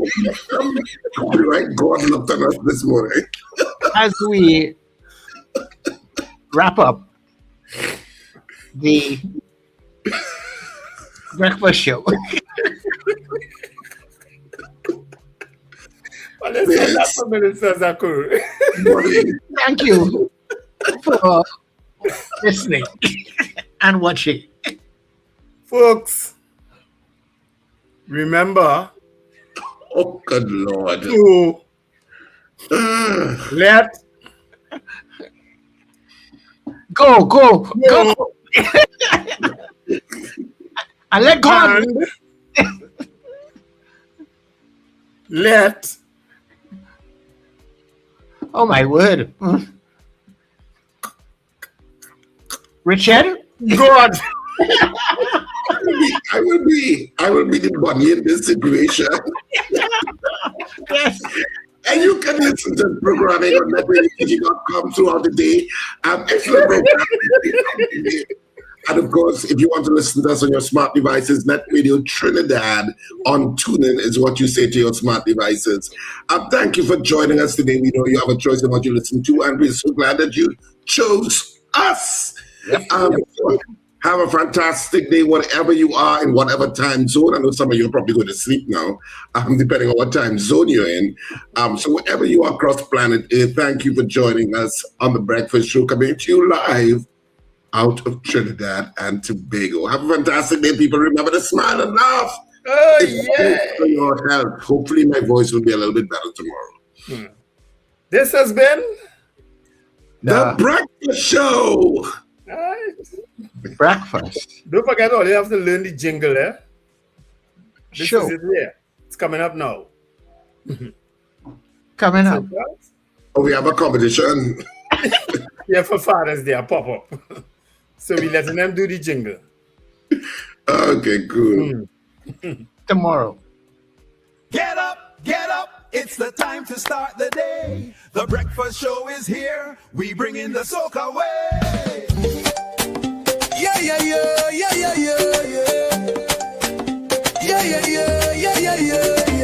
Wake up, it's a brand new dawn. The breakfast show got the vibes turned on.